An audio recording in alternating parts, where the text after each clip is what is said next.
One was an icy sword prodigy from the game world. The other was a veteran shut-in whose only real skill was gaming. Two people with nothing to do with each other somehow became a bickering pair bound together by fate. As it turned out, the male lead, Su Yuan, got electrocuted by a leaking keyboard and accidentally transmigrated into the world of the game.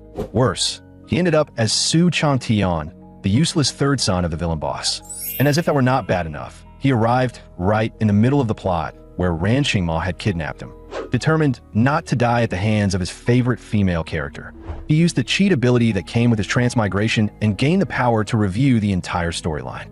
That was when he learned Ran Xingma had kidnapped him, only to force his villainous father to abandon the war against the sword sect. So Su Yuan immediately proposed a deal. As long as she did not kill him, he would help her achieve that goal.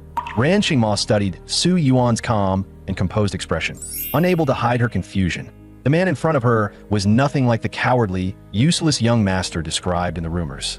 After thinking it over, Ran Xingma agreed to the plan. Then she sheathed her sword. The smooth, stylish motion made Su Yuan's eyes light up. He could not help thinking it looked way cooler in real life than it ever had on a screen. But in the very next second, Ran Xingma turned around, picked up a wooden stick from the ground, and smashed it straight onto his head. "You talk too much." When the unconscious Su Yuan opened his eyes again, he found himself already inside a cave. Ran Xingma was sitting nearby in meditation. At that moment, the system popped up with the upcoming plot. It showed that the third young master would die more than 10 different ridiculous deaths on the kidnapping route, including freezing to death, falling to death, drowning, and even choking on his own saliva. Shivering from the cold, Su Yuan could not help complaining. Knocking a sick man out and dragging him through the winter rain like this was basically asking for him to die on the road.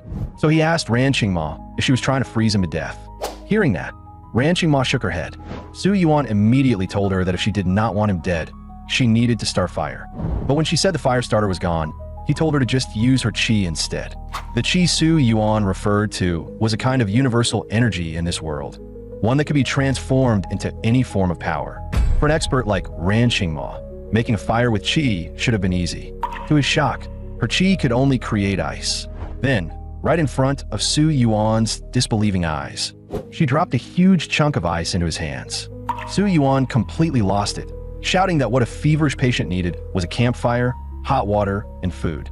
But no matter how much he said, Ran Xingma only turned her head away and stayed silent. In the end, Su Yuan could not hold on any longer and collapsed weakly against Ran Xingma. He never thought he would die right after transmigrating. He had no idea how much time passed before he suddenly tasted something sweet in his mouth.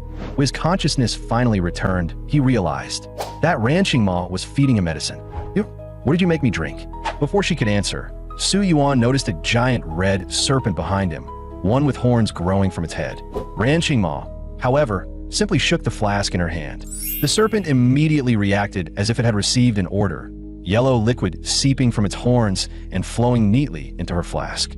Su Yuan stepped closer for a better look and discovered that the serpent's vital spot had already been pinned to the ground by an ice spike. No wonder it was being so obedient. After that, Ran Xingma gathered a pile of damp firewood. Just as Su Yuan was wondering how she planned to light it, he saw her grab the serpent by the tongue and say coldly, "Breathe fire." With a loud whoosh, the wood actually caught fire. Based on its features, Su Yuan concluded that this snake had to be the Flame's spirit python from the game, and what he had just drunk was most likely Flame's spirit essence. According to the game's lore, Flame's spirit essence could strengthen the body, refine the marrow, and nourish the kidneys. And because this beast was lustful by nature and terrified of death, the liquid also carried a mild aphrodisiac effect. The moment that thought crossed his mind, Su Yuan saw Ran Xingma take off her outer robe and start walking toward him. He immediately panicked. Was the Flame Spirit Python's effect already kicking in? And worse, there was no way he could beat her in his current state. Just as he was about to shut his eyes and accept his fate, Ran Xingma swept right past him, then held her clothes up in front of the python's mouth. So that was it. She only wanted the python to dry her clothes with its fire. Su Yuan had completely overthought it. Seeing that, Su Yuan tried to copy her and asked the python to help dry his clothes too. The creature ignored him completely. Left with no other choice, Su Yuan pointed behind himself at Ran Xingma. Under her pressure, the python could only obey unwillingly. But just as Su Yuan was feeling smug, the python's eyes suddenly turned vicious, and it spat a fireball straight at him. At the critical moment, Ran Xingma moved in time and blocked the attack with her sword. Then, with a single follow-up slash, she cut the python's head clean off. What did you just do? Faced with Ran Xingma's question, Su Yuan froze, cold sweat pouring down his forehead, because he had suddenly realized that all those absurd death routes of the Su family's third young master were probably not accidents at all. Someone really was trying to make sure he died on the road after being captured by Ran Xingma, and this flame spirit python was proof of it. A beast like this, one that feared death above all else, should never have risked everything to kill him while its weak point was nailed down. That made no sense. Sure, plenty of people wanted him dead because of his villainous father, but the demonic beasts of the Wanqing mountain range should not have been this determined. In order to stay alive, Su Yuan immediately used his plot review ability and combined it with his old game knowledge to locate a hidden cave residence. It was a place where his villainous father had once lived, and it still contained plenty of cultivation resources, enough for two people to survive there for a very long time. After a moment of consideration, Ran Xingma nodded in agreement. Still, to prevent Su Yuan from trying anything clever, she decided to lead the way herself, and the two set off through the pouring rain. But even though the map said the distance was only 2 kilometers, they walked for a full 2.5 hours and still had not arrived. Su Yuan finally snapped, threw his cane to the ground, and shouted, "If you don't know the way, then stop pretending you do." He then told Ran Xingma to hand over the map and take him up to a nearby high point. From there, he should be able to figure out the cave's actual location. Ran Xingma nodded, then activated her technique and carried Su Yuan up into the air. At the same time, her chi formed a sheet of ice beneath his feet so he could stand steadily on it. Once they reached the right height, Su Yuan began comparing the map with the surrounding landscape. It did not take long for him to confirm that the hidden cave was on Tianmin Mountain ahead of them. "Let's go. We're heading there now." The instant he finished speaking, Su Yuan suddenly felt the ground vanish beneath his feet. His whole body dropped straight down from the sky. Looking at Ran Xingma flying ahead of him, he screamed, "Hey, are you trying to kill me?" Realizing what had happened, Ran Xingma instantly flashed behind Su Yuan, caught him in her arms, and brought him safely down. Once they landed, she gave him a look full of open disdain, then casually tossed him onto the ground. Ran Xingma said coldly that it was time to go. Su Yuan was baffled. If Ran Xingma could fly, why not just carry him there? But Ran Xingma explained that she could not actually fly. What she had used just now was her movement technique, Ice Cloud Step. And even if she really could carry him through the air, Su Yuan's fragile body would be torn apart by the speed. Hearing that, Su Yuan fell into thought. The gap between cultivators and ordinary people really was absurd. With his pampered young master's body, letting Ran Xingma carry him through the sky would basically be suicide. Su Yuan suggested that if that was the case, they should find a demonic beast to use as a ride. Ran Xingma gave him a thumbs up and said it made sense, apparently taking the idea seriously. Then she bent her knees and shot straight into the depths of the forest.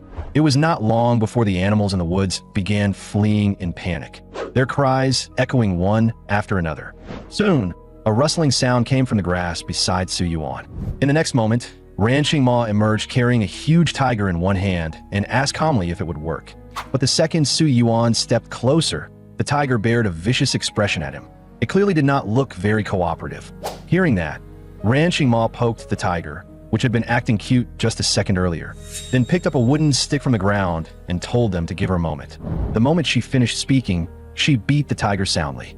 2.5 minutes later, the tiger, now covered in swollen lumps and shedding tears of stubborn humiliation, obediently carried the two of them onward. Even so, Su Yuan still felt uneasy, as though something hidden in the dark was watching him the whole time. Suddenly, a sharp pain stabbed through his chest, and he coughed up a large mouthful of blood. The problem was that the third young master had never had a condition like this in the game's original setting. Before he could figure out what was going on, his vision went black, and he fell off the tiger's back. When he opened his eyes again, for days had already passed. He hurriedly opened the system and reviewed the plot, but no matter how many times he checked, he could not find anything unusual. Su Yuan wondered to himself if he had awakened some overpowered constitution, like a sword embryo spirit body or a Dao soul divine bone. Just as Su Yuan was getting lost in his own fantasy, Ran Xingma dropped a sentence that hit him like lightning, asking if his rejection syndrome had ended. Rejection syndrome was the condition that appeared after possession, when the soul and body failed to fully harmonize.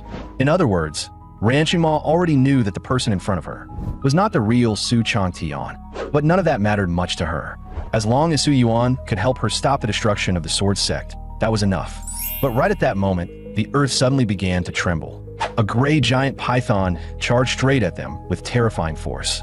From the red flower on its head, Su Yuan instantly recognized it as a 6-rebirth 7-life python. More importantly, she was also one of the game's future heroines.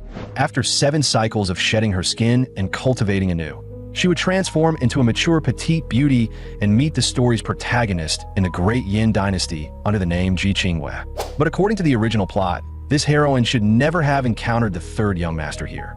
Had Su Yuan's transmigration already disrupted the later storyline? Seeing Ji Qingyue's tail about to slam down, Ran Qingma immediately grabbed Su Yuan and dodged aside. Then, with a casual throw, she tossed Su Yuan back onto the tiger's back. Ran Qingma ordered the tiger to protect him, warning that it would regret it if he got hurt. Hearing that, the tiger immediately raised a paw and let out a pathetic little meow. Ran Qingma then tossed Su Yuan a small ice sword, telling him to crush it immediately if he ran into danger. Su Yuan tightened up at that and asked instinctively what she would do. Ran Qingma simply said she would kill it. The words were brief, but the moment they left her mouth, Ran Qingma was already locked in battle with Ji Qingwei. The shockwaves from their clash were strong enough to blow even the tiger away. Fortunately, it landed on its feet and immediately ran off with Su Yuan on its back. While fleeing, Su Yuan turned back and shouted at Ran Qingma that he would wait for her at Hanging Sky Cliff on Tianmen Mountain. Ran Qingma answered from afar. Then she reset her stance and prepared to continue fighting Ji Qingwei. But Ji Qingwei seemed to have only one goal from beginning to end: to kill Su Yuan. She instantly predicted the direction of his escape and spat out a purple sphere of energy. Facing the incoming attack, Su Yuan gripped the ice sword tightly and urged the tiger to think of something fast, or else he would drag it down with him. The moment it remembered the terror of being dominated by Ran Qingma, the tiger immediately stood upright, shielded Su Yuan behind its body, and took the energy blast head-on. Just as Ji Qingwei was preparing to attack again, Ran Qingma arrived in time and unleashed a burst of sword chi that slammed Ji Qingwei to the ground. The tiger seized a chance and fled with Su Yuan without looking back. As he left, Su Yuan looked back at Ran Qingma and silently prayed that she would come through safely. Before long, Su Yuan arrived at Hanging Sky Cliff. The mountain before him, the one with a massive hole through it, was Tianmen Mountain. Legend said that opening had been pierced through by a single sword strike from a supreme sword master. That made Su Yuan wonder, if someone that powerful really existed, then would not the Northern War God, who stood in direct opposition to his villainous father at court, become a complete joke? After all, no matter how brilliant a commander was, it meant nothing against the supreme expert's casual sword strike. Suddenly, Su Yuan's nose started bleeding again. It looked like this body's rejection reaction was getting stronger and stronger, and he had to find a solution fast. Just then, a loud crash erupted behind them.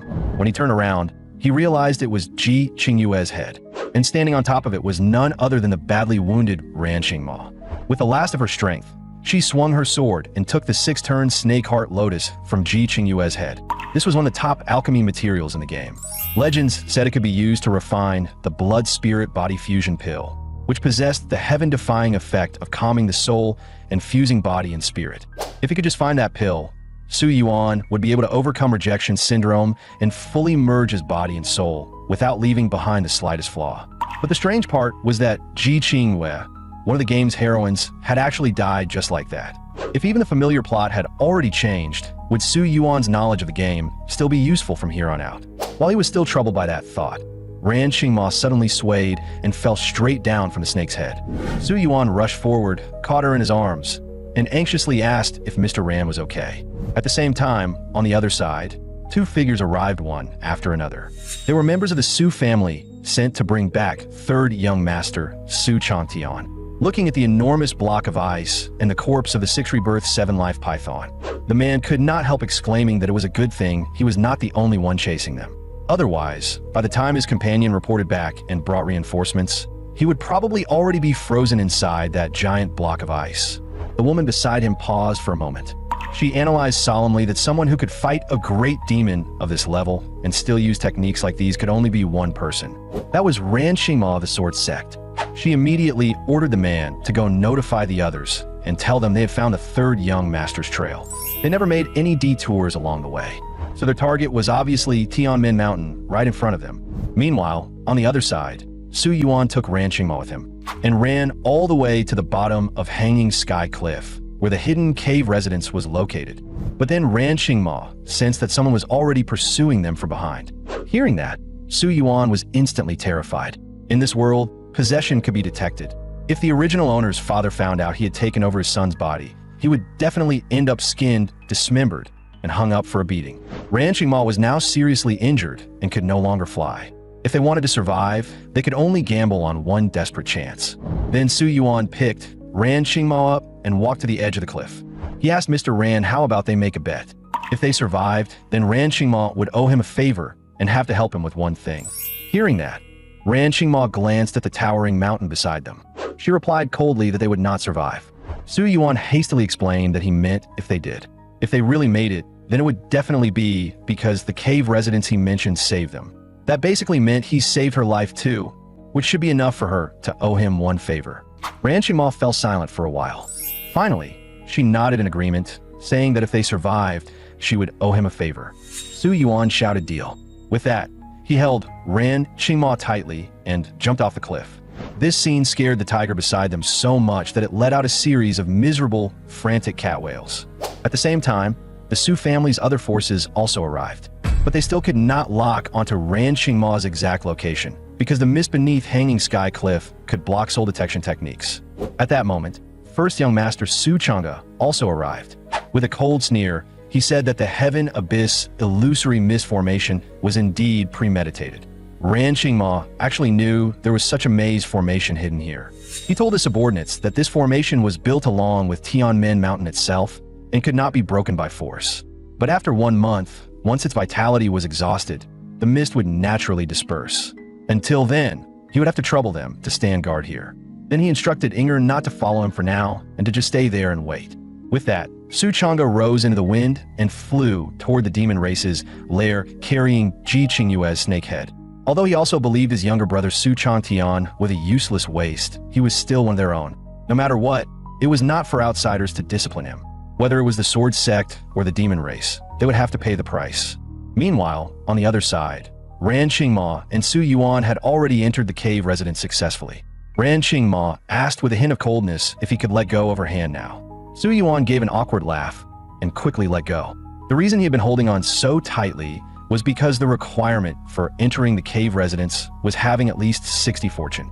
But his own fortune was only 3 if he had not grabbed onto Ran Qingma, whose fortune was as high as 93. He definitely would have fallen to his death just now. Suddenly, Ran Qingma stared at Su Yuan and slowly stepped closer. For the first time ever, she actually said thank you.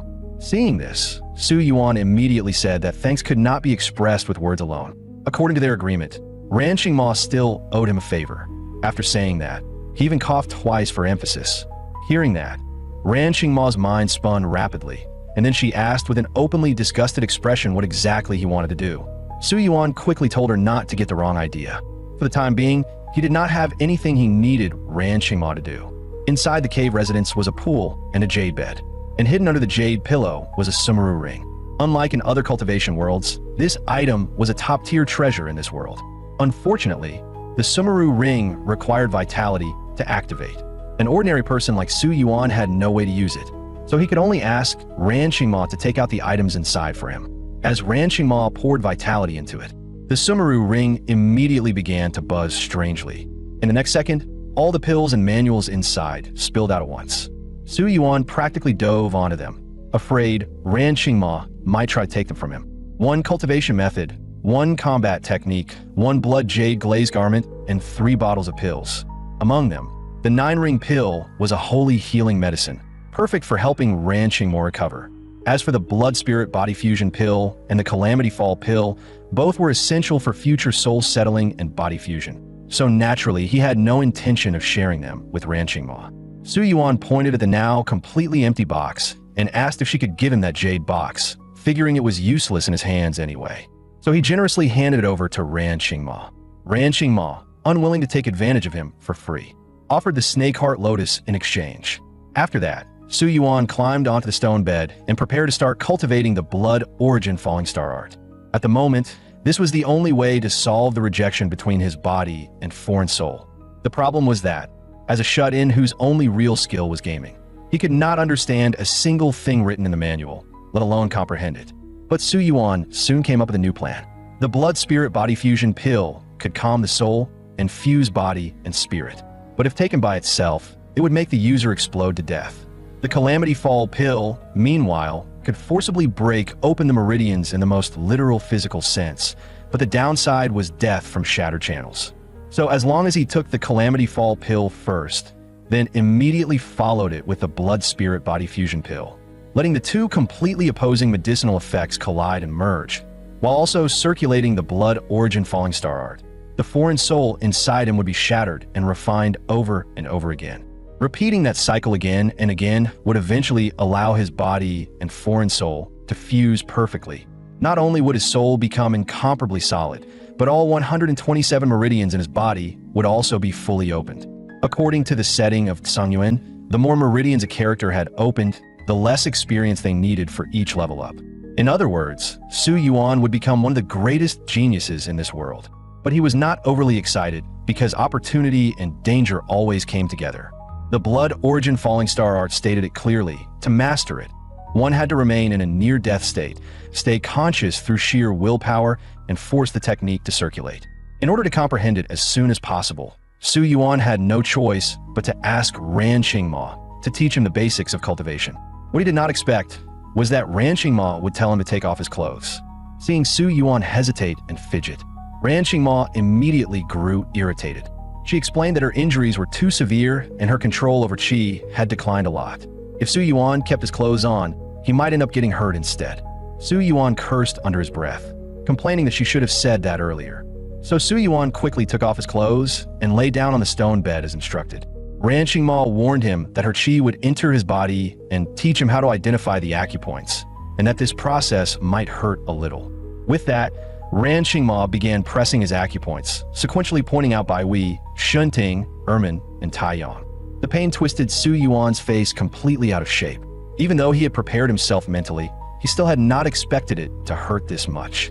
Ran Qingma asked if he had remembered all of them. Su Yuan panted heavily and said he had mostly memorized them. The moment she heard the words "mostly memorized," Ran Qingma looked at him as if he were an idiot, and she grabbed him and prepared to teach him all over again. If he could not remember them, she would just keep pressing until he did. Before long, Su Yuan's screams were echoing non-stop through the canyon. Soon, a month passed, and Su Yuan's strength advanced by leaps and bounds. Not only had he mastered Ran Qingma's Lotus Sword art, he had also become completely familiar with the meridians. Next, it was finally time to attempt the blood origin falling star art. But just then, the cave residents suddenly began to tremble. Ran Qingma judged that the formation outside was about to dissipate, and there were probably only 2 hours left. Su Yuan immediately panicked. The Su family was waiting outside now, including Su Chang'e, the original owner's older brother. In the game's plot, Su Chang'e had already reached the primordial origin stage 10 years ago, and he had severely injured Ran Qingma in just 2 moves. If they discovered right now that Su Yuan's soul and body were not aligned, then both he and Ran Qingma would be doomed. Looking at the blood origin falling star art in his hand, Su Yuan decided to gamble again. He climbed onto the jade bed and asked Ran Qingma to put him into a near-death state while keeping his consciousness awake. Ran Qingma looked worried and asked if he would really be okay doing this. Su Yuan gritted his teeth and said this was the only way now. Ran Qingma nodded and told him to get ready. As soon as she finished speaking, Ran Qingma waved her hand, and Su Yuan's body immediately began to freeze over. Just as his consciousness started to blur, Ran Qingma tapped his forehead and forcibly kept him awake. Seizing the moment, Su Yuan suddenly poured both bottles of pills into his mouth. Instantly, excruciating pain swept through his entire body.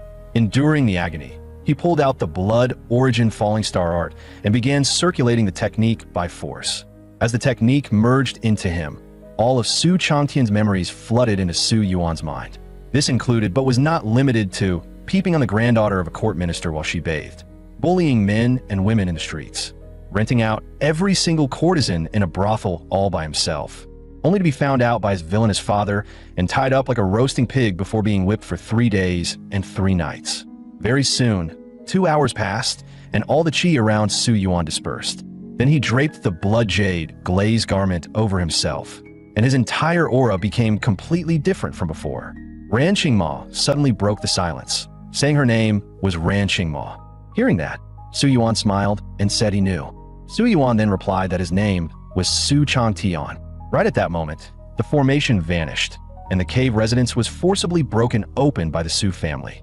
They intended not only to take the third young master away, but also to execute Ran Qingma on the spot. Su Yuan told Ran Qingma to stay inside the cave for the moment, while he walked forward alone to face Zhou Ku, Inger, and the others, hoping they would let Ran Qingma leave. When they refused to listen, Su Yuan immediately activated the Blood Origin Falling Star art. Pressing blood-red chi against his own throat, he threatened them with death, stating that he had already told them to let Mr. Ran leave. Ran Qingma stared at the scene in shock. She had never imagined Su Yuan would go this far for her. The leader hastily tried to calm him down, asking what the third young master thought he was doing since they were trying to save him. Su Yuan sneered, saying that saving him and letting Mr. Ran go were not in conflict at all. Older brother Su Chang'e finally gave the order to let her leave and just bring Chang Tian back up. With his order, the group finally agreed to let her go. Before leaving, Su Yuan lowered his voice and told Ran Qingma that if she changed her mind about the cooperation they agreed on earlier, she could come find him in Jinjiang City. Ran Qingma gave a quiet response. Then she rose into the air, leaving behind a final instruction for Su Changtian to take care. Just like that, Ran Qingma left safely, while Su Yuan was taken back up by Inger. Looking at the snake head beneath his brother, Su Yuan was startled. The dark green horns and the 7 red flowers on its head made it easy for him to judge that this had to be Ji Qingyue's older sister, Ji Fenghua. The story had only just begun, yet 2 heroines had already died one after another. That could only mean the butterfly effect had already sent the plot completely off the rails.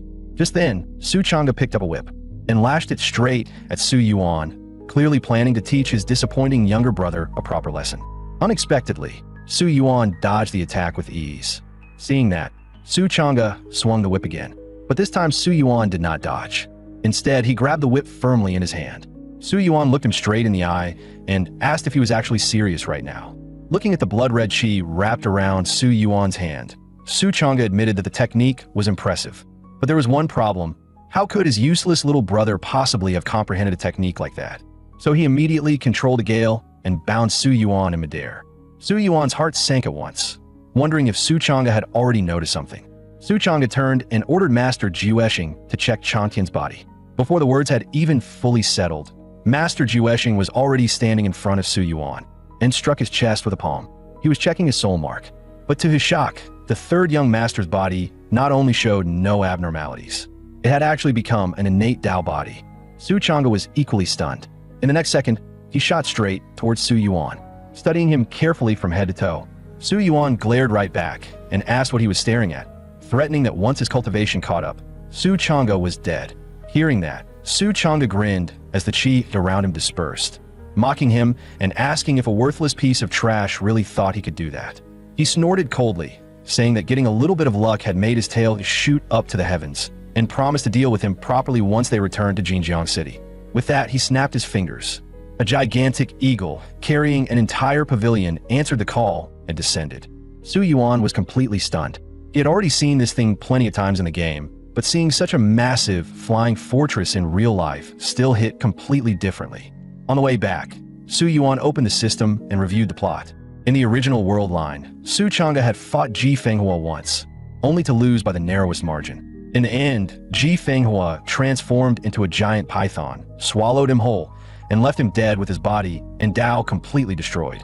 But now the one who had died was Ji Fenghua instead. So was Ji Fenghua simply stronger later in the plot, or had this bargain bin older brother of his somehow become weaker? While Su Yuan was still thinking about it, Inger walked in and reported to the eldest young master that they had reached Jinjiang City. Hearing that, Su Yuan immediately stuck his head out and looked out the window. This was his first time entering a city since transmigrating. He was genuinely curious what it would look like inside. But the moment he got off the giant eagle, Su Chang'e kicked him straight into solitary confinement. He also threw a few bottles of pills at him, telling him to stay in the room and reflect on his actions. Su Yuan poured the pills out to take a look. There was the Lingqing pill to accelerate soul recovery, the Guangling pill to strengthen the meridians, the Humai pill to protect the heart, and the Daihun pill to temper the soul. Su Yuan could not help sighing. This was not treatment at all. It was basically a beginner gift pack. It seemed that, cold as he looked on the surface, this older brother was actually not that bad to his real little brother. Just then, Inger pushed open the door. She had come to deliver freshly brewed medicine, in the original owner's memories. The lust-driven scumbag, Su Changtian, had once set his sights on Inger and had even tried asking Su Chang'e to hand her over. Naturally, that had ended with him getting beaten badly.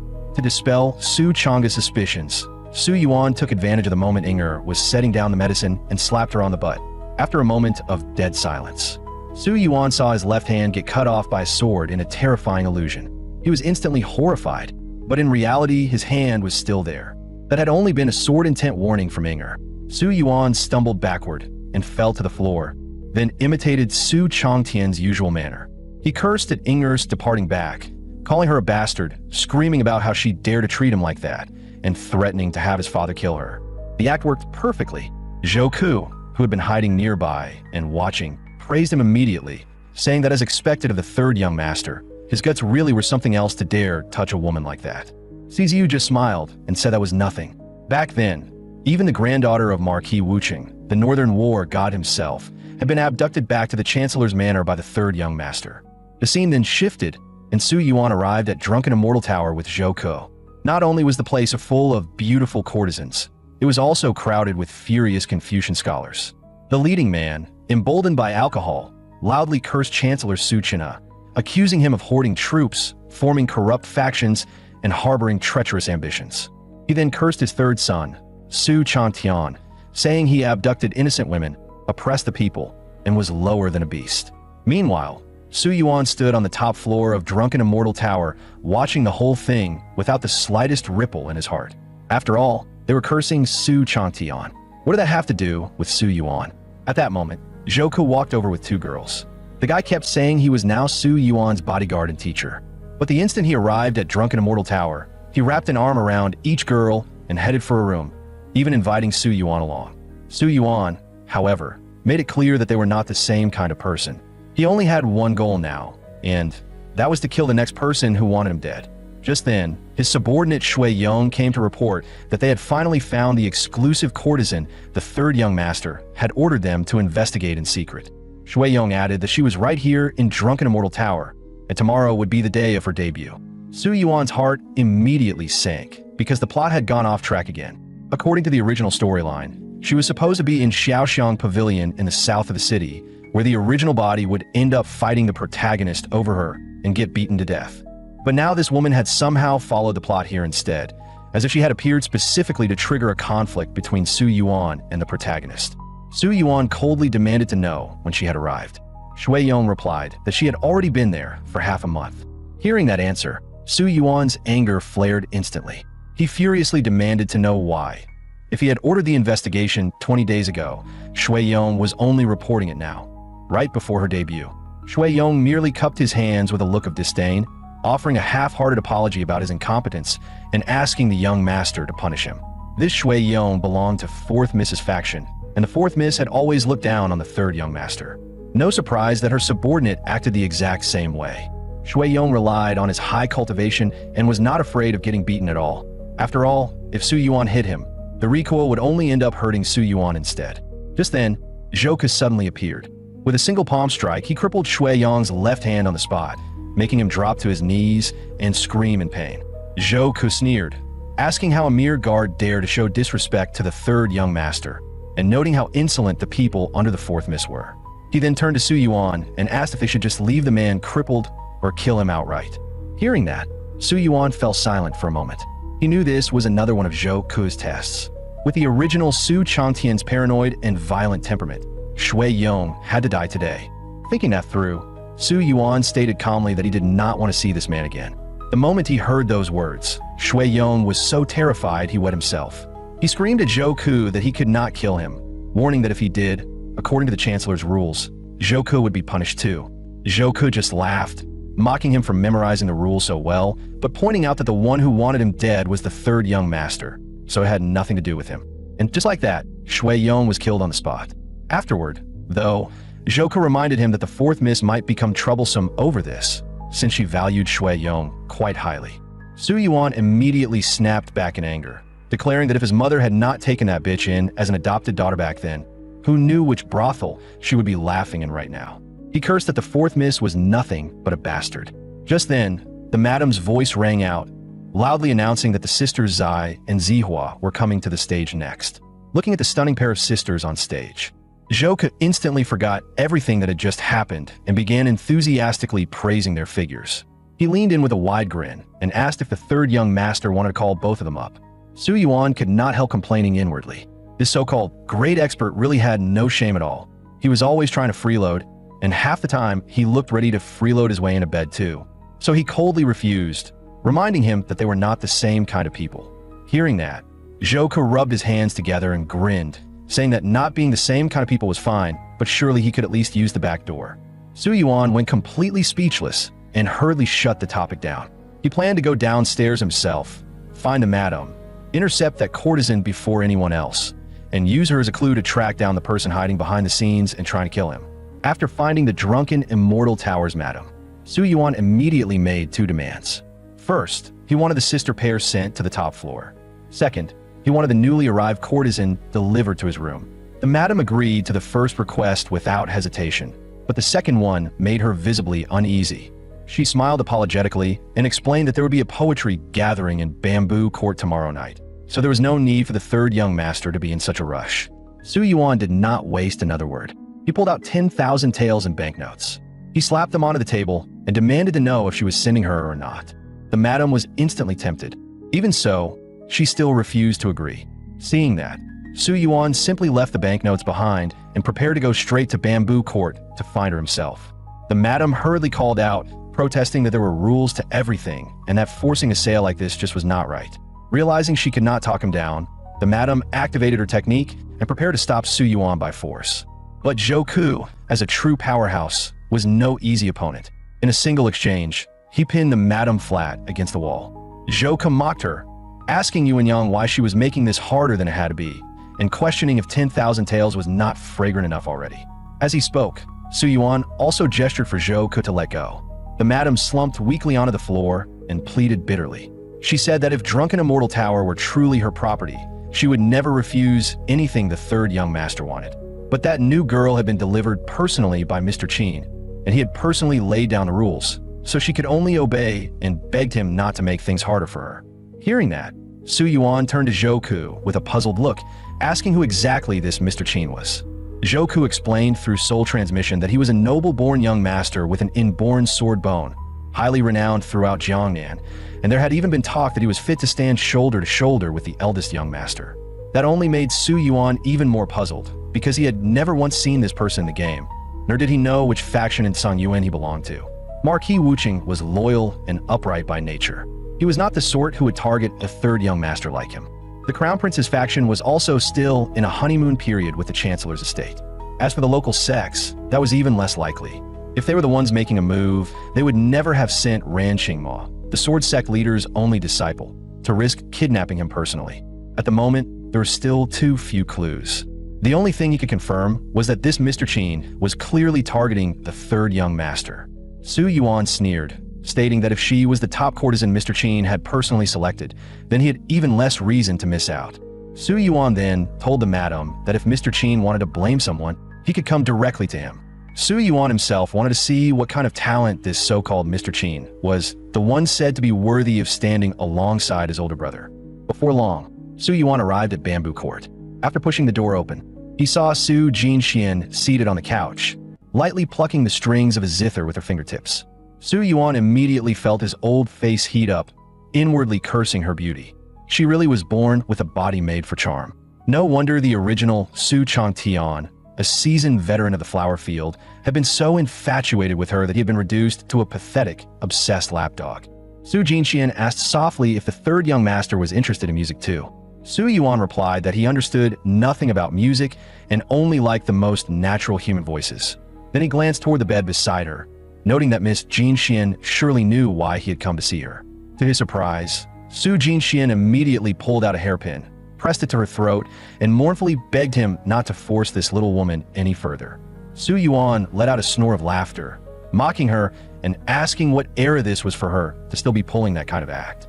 As he spoke, he activated his blood-red chi and flicked a finger, instantly knocking the hairpin from Su Jinxuan's hand.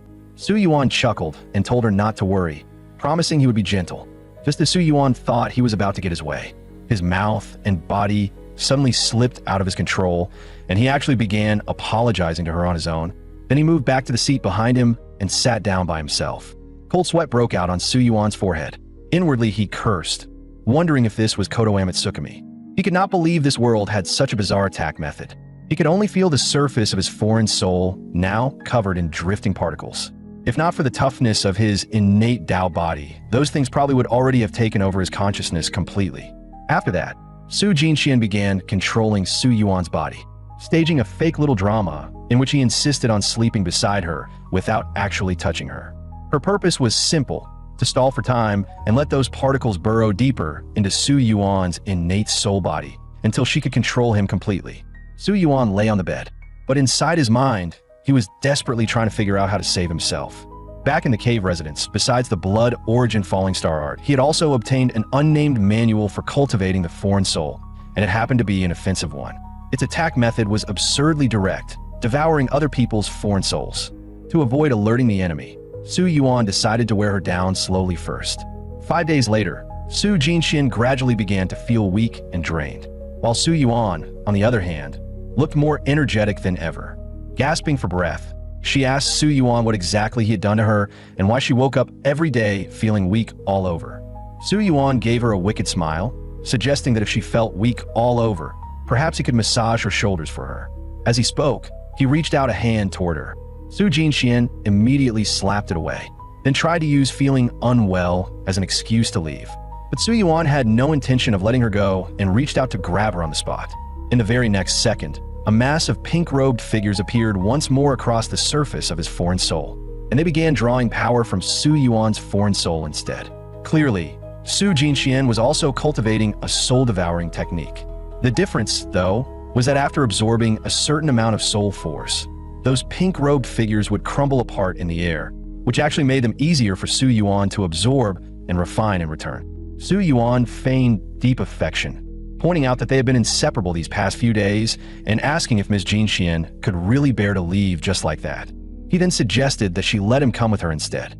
As he spoke, Su Yuan kept pressing forward step by step, wanting to see whether she still had any hidden cards left.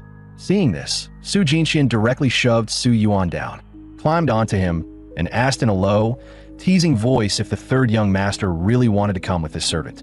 The moment those words fell, the power of the pink-robed figures surged again. Seeing that Su Jinxian had finally shown her full hand, Su Yuan stopped holding back as well and went all out, devouring her foreign soul like mad. After 5 days of continuous attrition, and with Su Yuan now already at 9th grade, there was no way Su Jinxian could defeat him. After resisting for a short while, she was finally overwhelmed and fell unconscious. Her body dropped limply beside Su Yuan. Only then did Su Yuan let out a long breath. He turned and shouted furiously toward the door for Inger to get out there already. But no one responded at all. Su Yuan sucked in a deep breath, then roared in fury, demanding they get the hell out there and asking if they had not seen he was being controlled by this woman for 5 whole days. A long while later, the door finally opened. Inger walked in and stated that Su Jinxian herself had no cultivation. Then CZU also stepped inside, confirming that the third young master was indeed attacked and that there was still a residual trace of first soul there. CZU continued, stating that after he and Inger examined the situation, they could confirm that this person was definitely not a practitioner of the soul path. She was nothing more than an ordinary woman. If Su Yuan had not possessed the innate soul body, anyone else would have already been brainwashed into becoming her loyal lapdog. Suddenly, Zhou Ke's voice came from outside the door. He teased that if it was not a foreign soul and there was no vitality involved, then it had to be a body talent, so it was not hard to guess at all. As soon as he finished speaking, Zhou Ke pushed the door open and casually tossed the unconscious madam onto the bed. He told the third young master that he figured he would definitely ask him to catch this woman afterward, so he had brought her here in advance. Su Yuan gave a brief response, then asked Zhou Ke what exactly he meant by body talent. Zhou Ke asked in return if the third young master still remembered the 7-life python he and Ranqingma had killed together. He explained that its 7 cycles of molting and rebirth were its body talent. This kind of talent had nothing to do with cultivation level. Just like Su Yuan's innate Dao body, even before entering the ranks, his first soul could already leave his body. Zhou Ke concluded that this ability to control another person's body should be the charm soul demon body. Su Yuan opened the system and checked. He found that the cultivation method most suited to the charmed soul demon body was none other than the great Joy Yin-yang art, the technique the story's protagonist would practice only if he took the evil path route. After that, Su Yuan told Joku to report the matter to Su Chang'e, feed the madam a mind-bewitching pill, and then send her back. After all, if they took the madam away now, they would definitely alert the enemy. Before leaving, Joku reminded Su Yuan not to get too deeply involved with Su Jinxian. The deeper the contact with someone who had the charmed soul demon body, the more likely one's mind would be controlled. Hearing that, Su Yuan let out a rather regretful sigh. Then he told Enro to wake Su Jinxian up and bring her back to the manor for a proper interrogation. Enro opened a medicine bottle and placed it in front of Su Jinxian, making sure she could inhale the medicine inside. But in the next second, Su Yuan's expression suddenly darkened. He raised his hand and slapped Enro on the backside again. Seeing this, Ziyu helplessly covered his forehead. Now there was no doubt about it. This was definitely the third young master himself. He had already suffered for it once, yet he still dared to touch this woman's backside again. Soon, Su Jinxian woke up. Su Yuan immediately put on a concerned expression and told Miss Jinxian that he had already found a physician for her. He then smoothly insisted that she come back to the manor with him now. On the way back, Su Yuan's group happened to run into the protagonist of the game's story, Qin Mo. Qin Mo was heading toward Drunken Immortal Tower with a friend. That was because he had once made an agreement with Su Jinxian. If he could retrieve a spirit beast core from Wind Pressure Forest within half a month, she would play a private song for him. Looking at the 7th rank beast core in Qin Mo's hand, his friend was deeply shocked. Qin Mo was only an 8th rank martial artist, yet he had killed a 7th rank spirit beast above his level. A genius like that was definitely worth befriending. Still, when it came to Su Jinxian, his friend decided to tell the truth, warning Qin Mo that he probably would not be seeing Miss Jinxian today, or maybe ever again. Qin Mo looked confused and asked brotherly what he meant. Hearing that, his friend pointed at the carriage nearby, explaining that Su Changtian, the 3rd young master of the Chancellor's Manor, had forcibly canceled Miss Jinxuan's debut day, and she was probably inside that carriage right now. Qin Mo froze in disbelief. The moment he turned his head, his eyes met Joku's.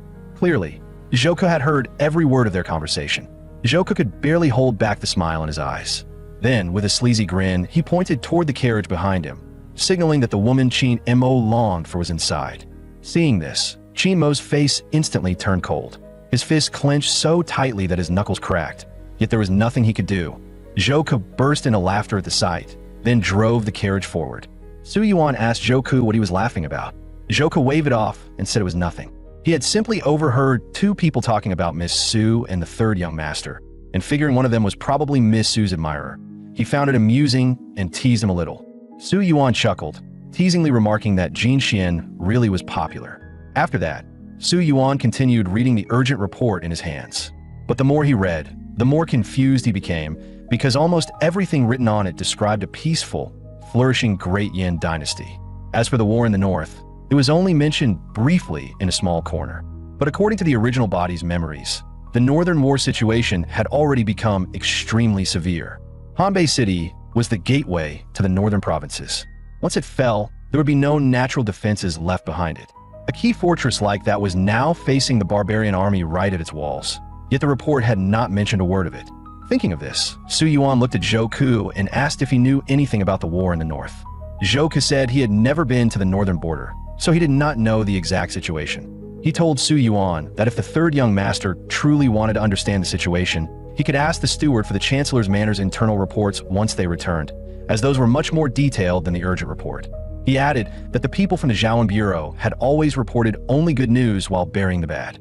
He also mentioned that when he was previously ordered to travel from the imperial capital to Jinjiang City, he had run into demonic beasts attacking people more times than he could count. Su Yuan frowned at the mention of demonic beast attacks and questioned where the Heaven Watching Bureau was, since it was exactly their responsibility. Hearing that, Joku gave a helpless smile and explained that it was because the court had no money. Su Yuan told Joku to explain the reason behind that. Joku said that corrupt officials were only part of the problem. He asked the 3rd young master if he knew how many sect-owned businesses there actually were in Jinjiang City, from Drunken Immortal Tower in the south to Xiaoxiang Pavilion in the north, as well as the demonic beast market in the east, and the vast fields outside the city. He explained that all of these belonged to the sects, who used them to support disciples that were not part of their main lineages. The money they consumed each year was several times greater than the annual military funds for the border army, yet they did not even pay taxes. Zhou could continue to explain that what the sects followed was the tribute system, and they decided for themselves how much they offered each year. The chancellor had repeatedly submitted memorials to the crown prince hoping to fix the problem, but every time, the crown prince rejected him on the grounds that ancestral institutions should not be changed lightly. Zhou could guess that Mr. Qin had targeted the third young master mostly because of this matter. Su Yuan was stunned by the revelation. To think the court could not collect a single coin from them. That was even more outrageous than the ancient gentry. At that moment, Su Jinshuan's voice suddenly came from inside the carriage, stating that she had heard everything they just said. Su Yuan had not tried to hide it either, so he calmly replied that since he had not avoided speaking in front of her, of course she could hear it. Looking at the white stockings on Su Jinshuan's legs, Su Yuan's face turned slightly red. He secretly thought that if she had started with this kind of move, he might have already fallen for her. Then Su Yuan asked Su Jinxian how she had actually met that Mr. Qin. Su Jinxian said in a low voice that 10 years ago, her family had fallen from power, and while fleeing, they had been hunted down by their enemies. It was Mr. Qin who had saved her and raised her until now. Su Yuan could not help roasting inwardly, thinking this plot was way too cliché. He then asked if Miss Jinxian still remembered who those enemies were, offering to help her avenge that blood debt if they were still alive. However, Su Jinxian said the revenge had already been taken. Su Yuan sneered, directly pointing out that Mr. Qin must have already wiped out all her enemies in private. Su Jinxian understood the implication in Su Yuan's words and immediately told him not to make baseless guesses. Su Yuan only smiled and continued his deduction, guessing that since Mr. Qin was able to raise her until now, her parents must have also died during that so-called escape. He pointed out how convenient it was that a person possessing the charm soul demon body just happened to meet Mr. Qin at her lowest point, and that he just happened to save her. A special constitution capable of controlling people's minds without anyone noticing was something anyone would be tempted by, especially for a powerful figure like Mr. Qin. Killing her entire family would only take a few words from him. Hearing this, Su Jinxian began trembling all over. She suddenly raised her head and shouted back at Su Yuan, retorting that not everyone in the world had nature like his. She insisted that Mr. Qin had always treated her like his own younger sister, and that she had come here voluntarily to share his burden. Su Yuan calmly questioned if he really treated her like a sister. He then threatened to spread the news right now that Su Jinxian had been captured and was about to be executed. He said he wanted to see whether Mr. Qin would choose to disappear and run, or come to the Su Manor to save her. For a moment, Su Jinxian had no idea how to argue back. Even so, she still refused to reveal any more information about Mr. Qin. So Su Yuan could only ask one final question, demanding to know her exact relationship with Qin Mo. Su Jinxian lifted her eyes to him and asked if the young master was asking out of jealousy. Su Yuan wrapped an arm around Su Jinxian, lowered his voice, and admitted that maybe he was, adding that he was honestly quite interested in a constitution like the charm soul demon body. Su Jinxian softly asked what benefit she would get if she told him. Su Yuan smiled and replied that there was obviously a benefit. Once they returned to the manor, and he handed her over to Inger, he would put in a few good words for her and ask Inger to be gentle. Su Jinxian lowered her head and stated she would rather not have that benefit, asking only that the third young master give her a quick death.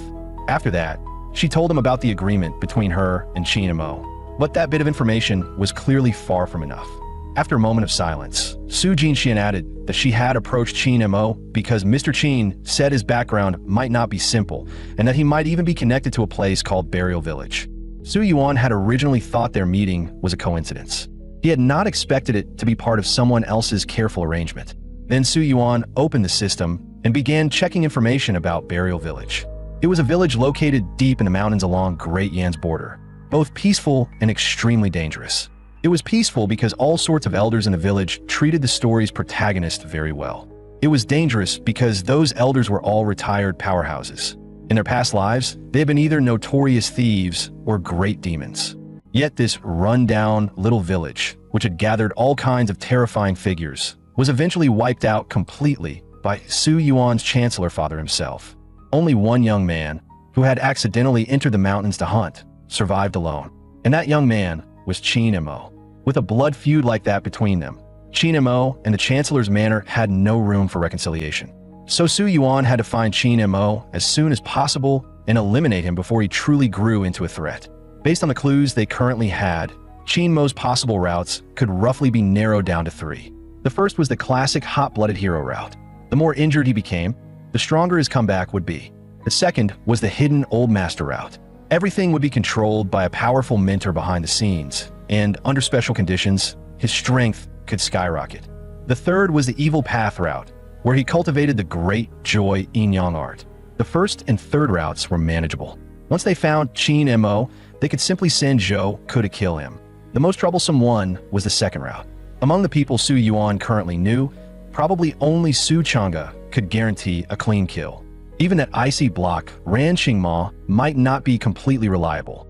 Suddenly, Su Yuan noticed that Su Jinxian seemed to be trembling.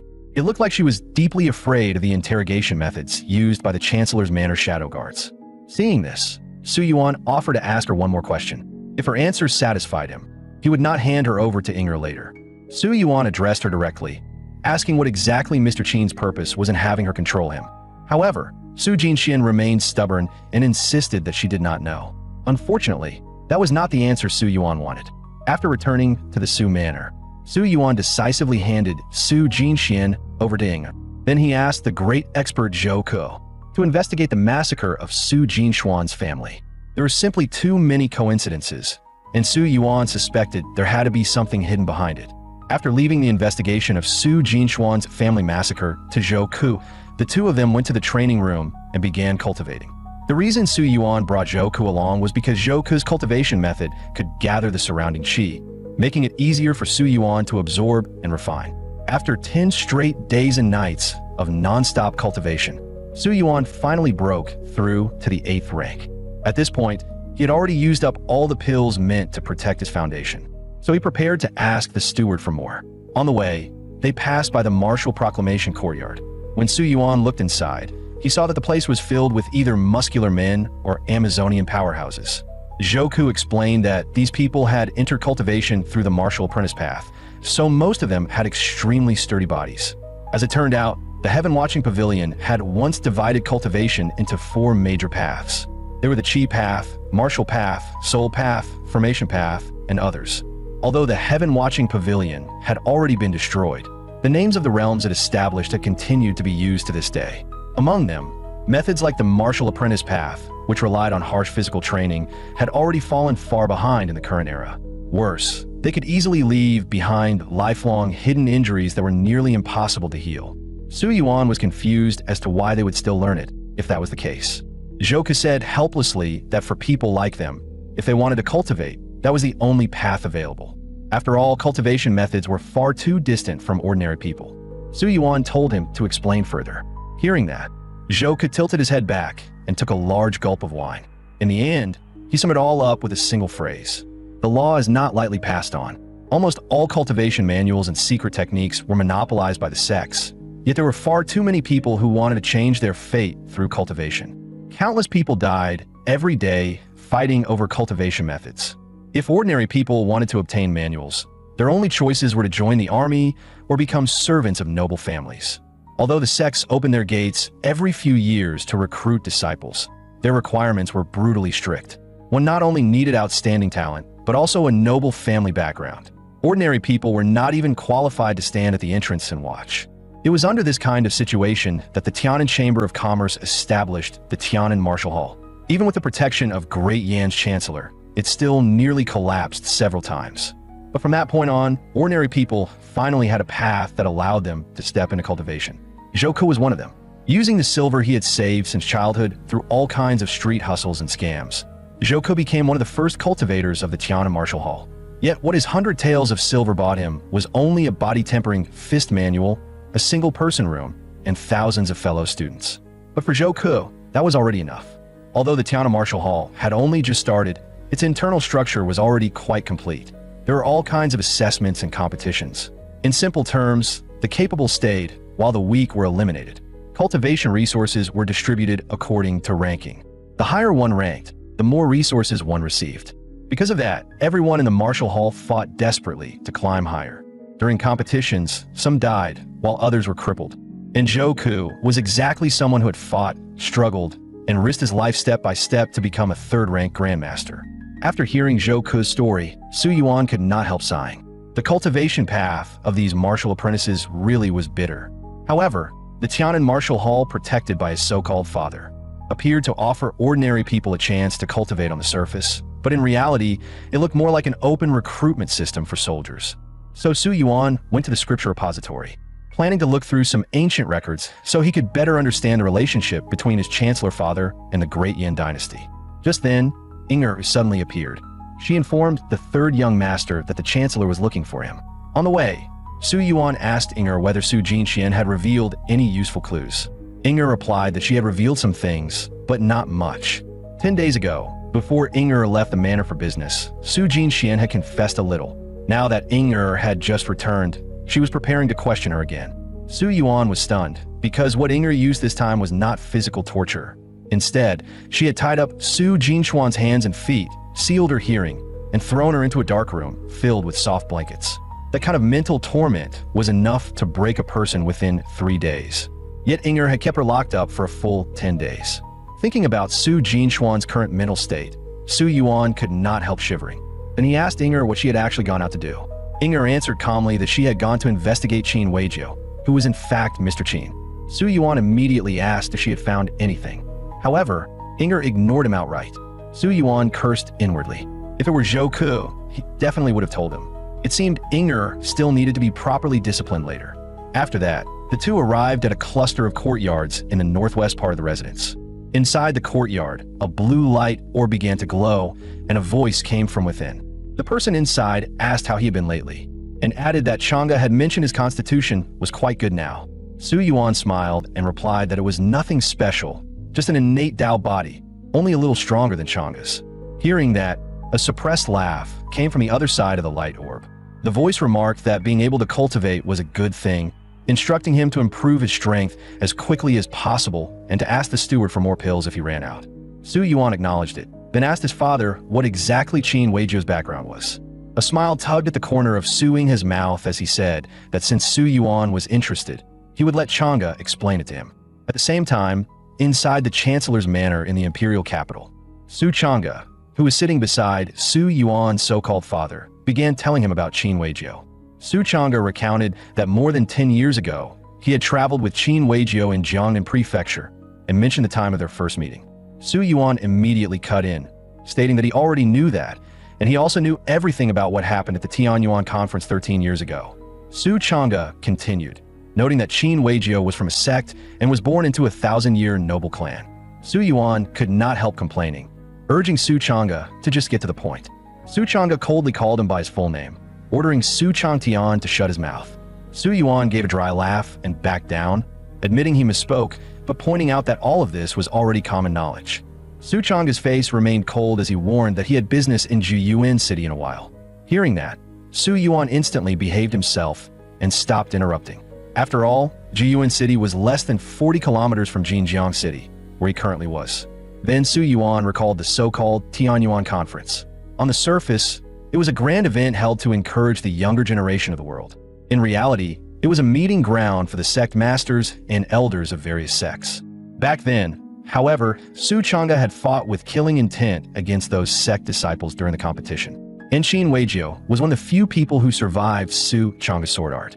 From that alone, one could naturally imagine what their relationship was like. After that, Su Yuan asked his so-called father whether he knew of a place called Burial Village.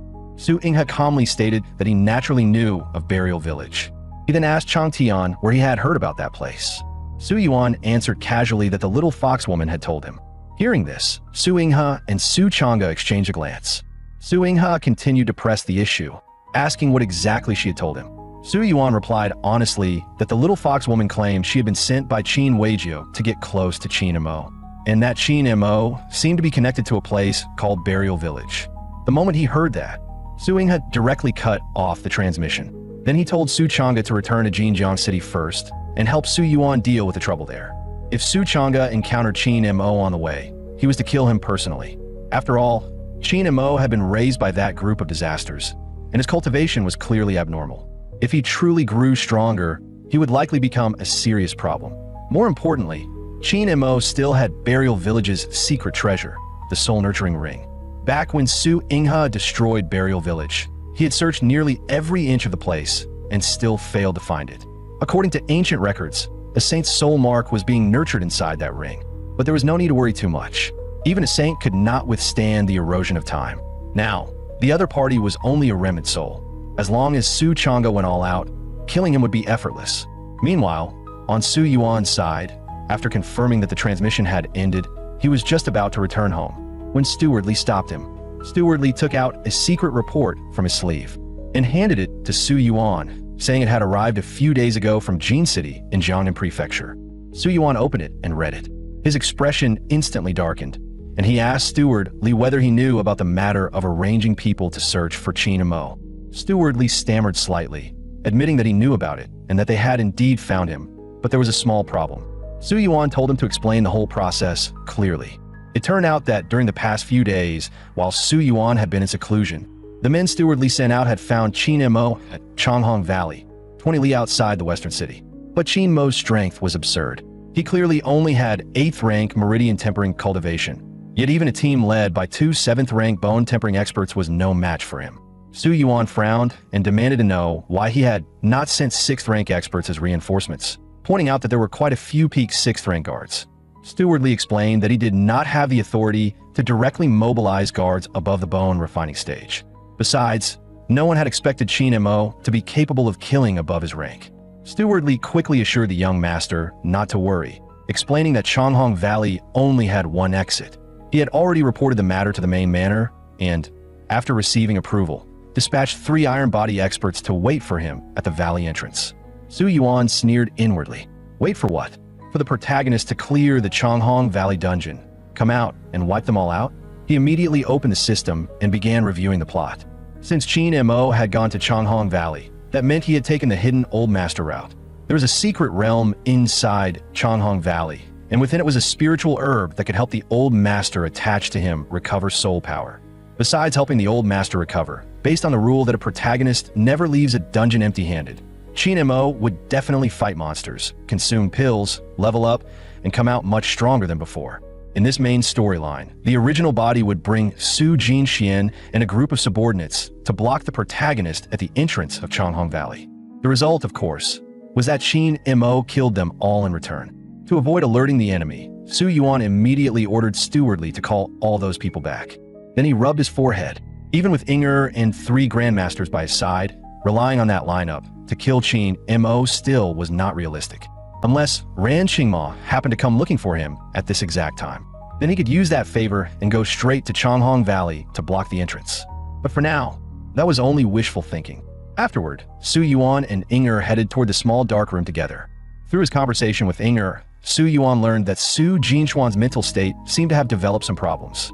Even after her hands and feet were untied, she only crouched in the corner without saying a word.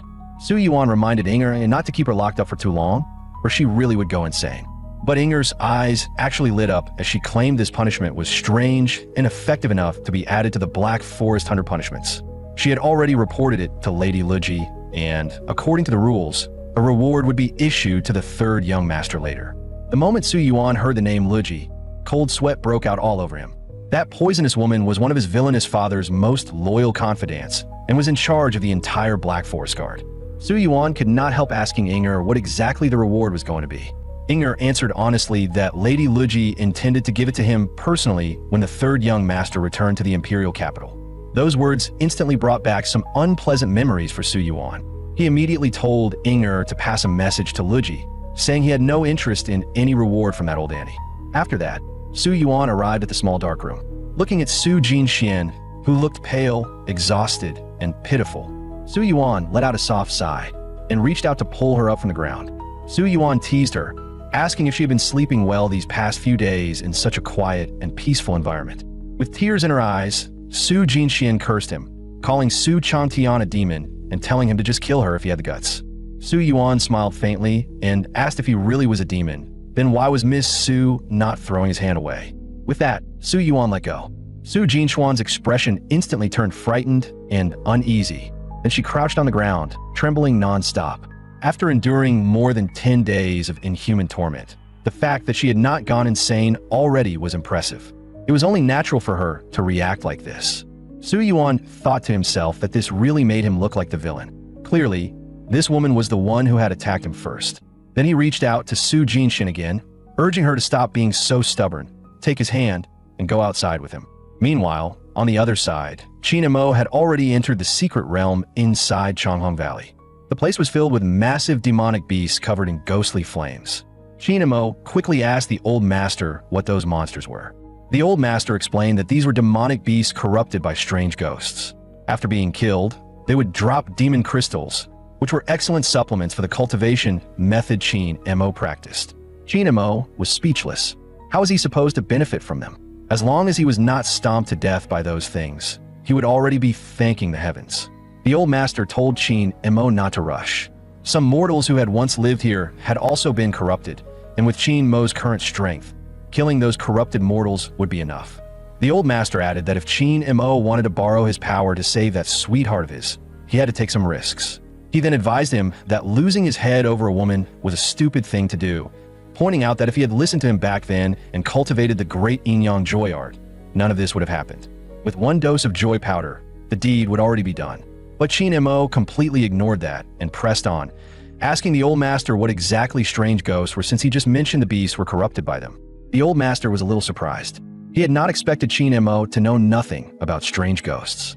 It seemed that many things had happened in the outside world over the past several thousand years. Just as he was about to start reminiscing, Qin and Mo cut him off directly, telling the old man to stop wasting words and get to the point.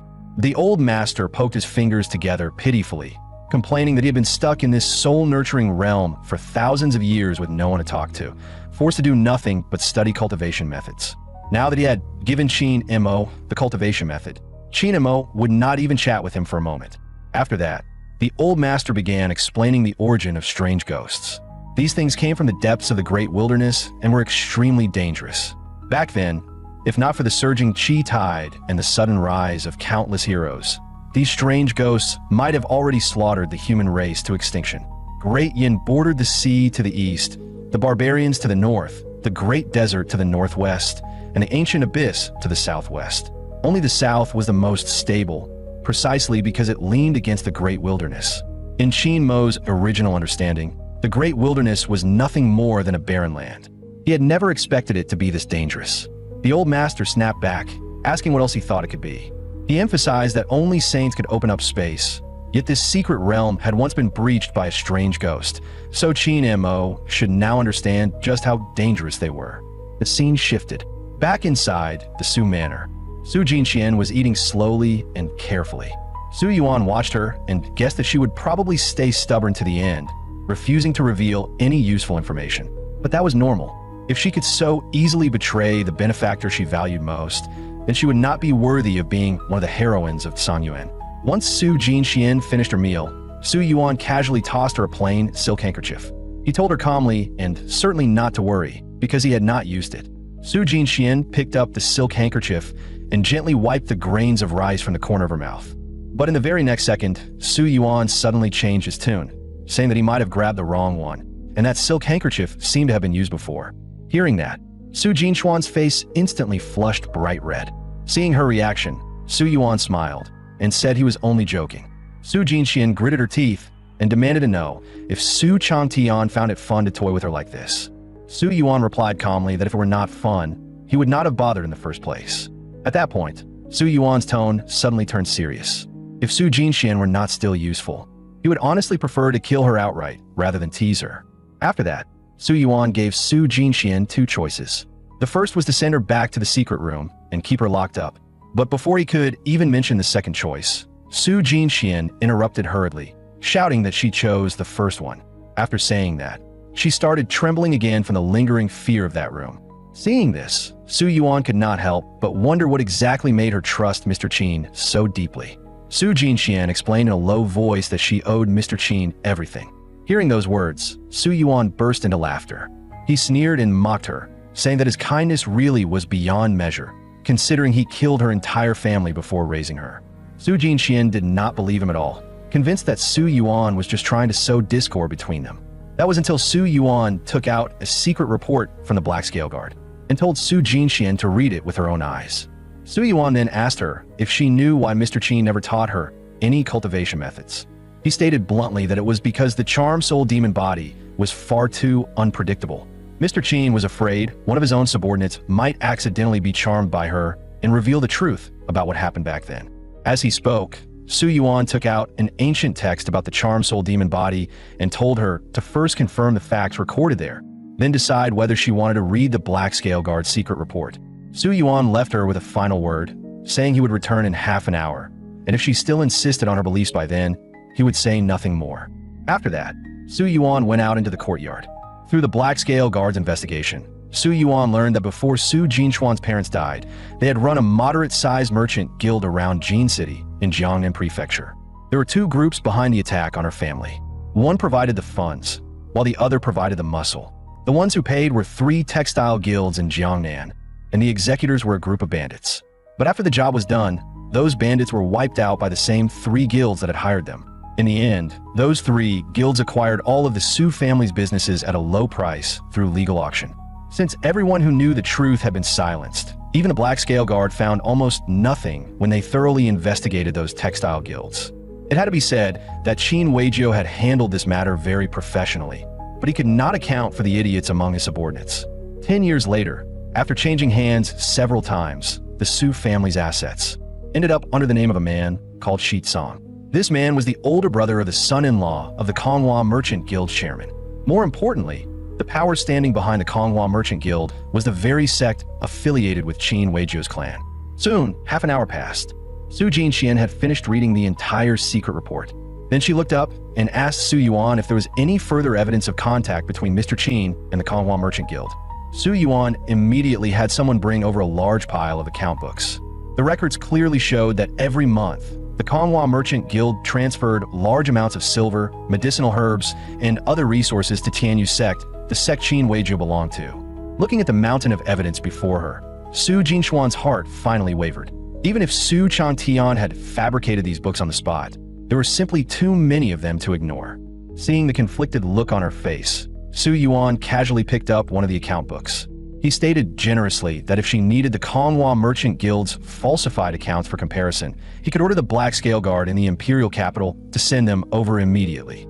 Hearing this, Su Jinxuan's heart completely wavered, because if all of this had been forged, then Su Yuan would also have to fabricate an equally large set of fake account books. A project of that scale could never be completed in just 10 days. Su Yuan told her to take her time reading, while he went off to handle other matters first. After all, something a person had believed for more than 10 years was like a solid boulder. Shaking it would not be easy. But now, the seed called doubt had already been planted. All he had to do next was wait for it to grow. No matter how solid that boulder was, it would eventually crack and crumble from within. And all Su Yuan needed to do was wait. After that, Su Yuan stepped into the martial proclamation courtyard. The moment he got close, he heard the sharp rush of wind from the arena. In the center of the platform, 2 martial apprentices were already locked in battle. As fists blurred and crossed, one of them quickly reached his limit. One of them repeatedly shouted that he surrendered. The other fighter immediately withdrew his fists and stood still. The result was decided in an instant, and cheers erupted from below the stage. Watching this scene, Su Yuan could not help sighing. The strength of an 8th-rank Meridian Tempering martial artist really was impressive. Qin Mo was also 8th rank right now, yet he alone could beat every 8th-rank guard in the Su family. To figure out the gap between himself and Qin Mo, Su Yuan walked straight onto the arena and loudly announced to the crowd that he would be the arena master for this match, asking who dared to come up. The moment he said that, everyone backed away, all thinking that the 3rd young master had come up with some new way to torment them. Seeing this, Su Yuan immediately promised that this was purely a martial arts spar and that he would not hold anyone responsible. On top of that, the winner would receive 1 bone tempering pill. For martial apprentices, that was an extremely valuable cultivation resource. The muscle-bound giant who had just won the previous match raised his hand, expressing that he would like to try. Su Yuan also happened to want to use him to test his own strength. He had originally thought that although he could not compare to Qin Mo, with the Blood Origin Falling Star art strengthening him, beating an 8th-rank brute should still be easy. But the instant the match began, the burly man appeared in front of Su Yuan in the blink of an eye. With just 1 punch, he blasted Su Yuan off the arena. Seeing Su Yuan standing there without moving, everyone thought the muscle-bound giant was doomed for actually offending the famously vengeful 3rd young master. But Su Yuan did not lash out. He simply took out a bone-tempering pill from his pocket and tossed it to the man. Then he stepped back onto the arena and loudly asked who was coming next. Everyone looked at one another. Then, one after another, they raised their hands and began fighting for the chance to go up. Half a month later, Su Yuan's strength had advanced by leaps and bounds. He could already fight back and forth against those martial apprentices. In the final exchange, he even punched his opponent off the stage. The martial apprentice conceded wholeheartedly, admitting that he had lost. The blood-red vitality around Su Yuan slowly faded. He thought to himself that even though he had relied on the powerful force granted by the Blood Origin Falling Star art to forcibly smash his opponent out of the arena, he had still won once in the end. Zhou Ku, who had been watching from the side, signaled that the opponent had not held back. Su Yuan nodded in satisfaction and told Zhou Ku to give that man a bone-tempering pill. That would be the end of today's matches. After leaving the martial proclamation courtyard, Su Yuan rubbed his swollen face. He sighed that these guards were getting more and more willing to go all out. Zhou Ku agreed, pointing out that since the young master's real combat ability was improving so fast, if the guards did not use their full strength, they would not be able to get their daily bone-tempering pill. Su Yuan smiled bitterly. Although his practical combat ability had indeed improved rapidly, in the end, it mostly came from the stat advantage granted by the Blood Origin Falling Star art. His speed and explosive power had clearly surpassed the Meridian Tempering martial apprentices by a large margin, yet the fights still usually ended in a draw. In the end, it was because his mastery of the Blood Origin Falling Star art was still not good enough.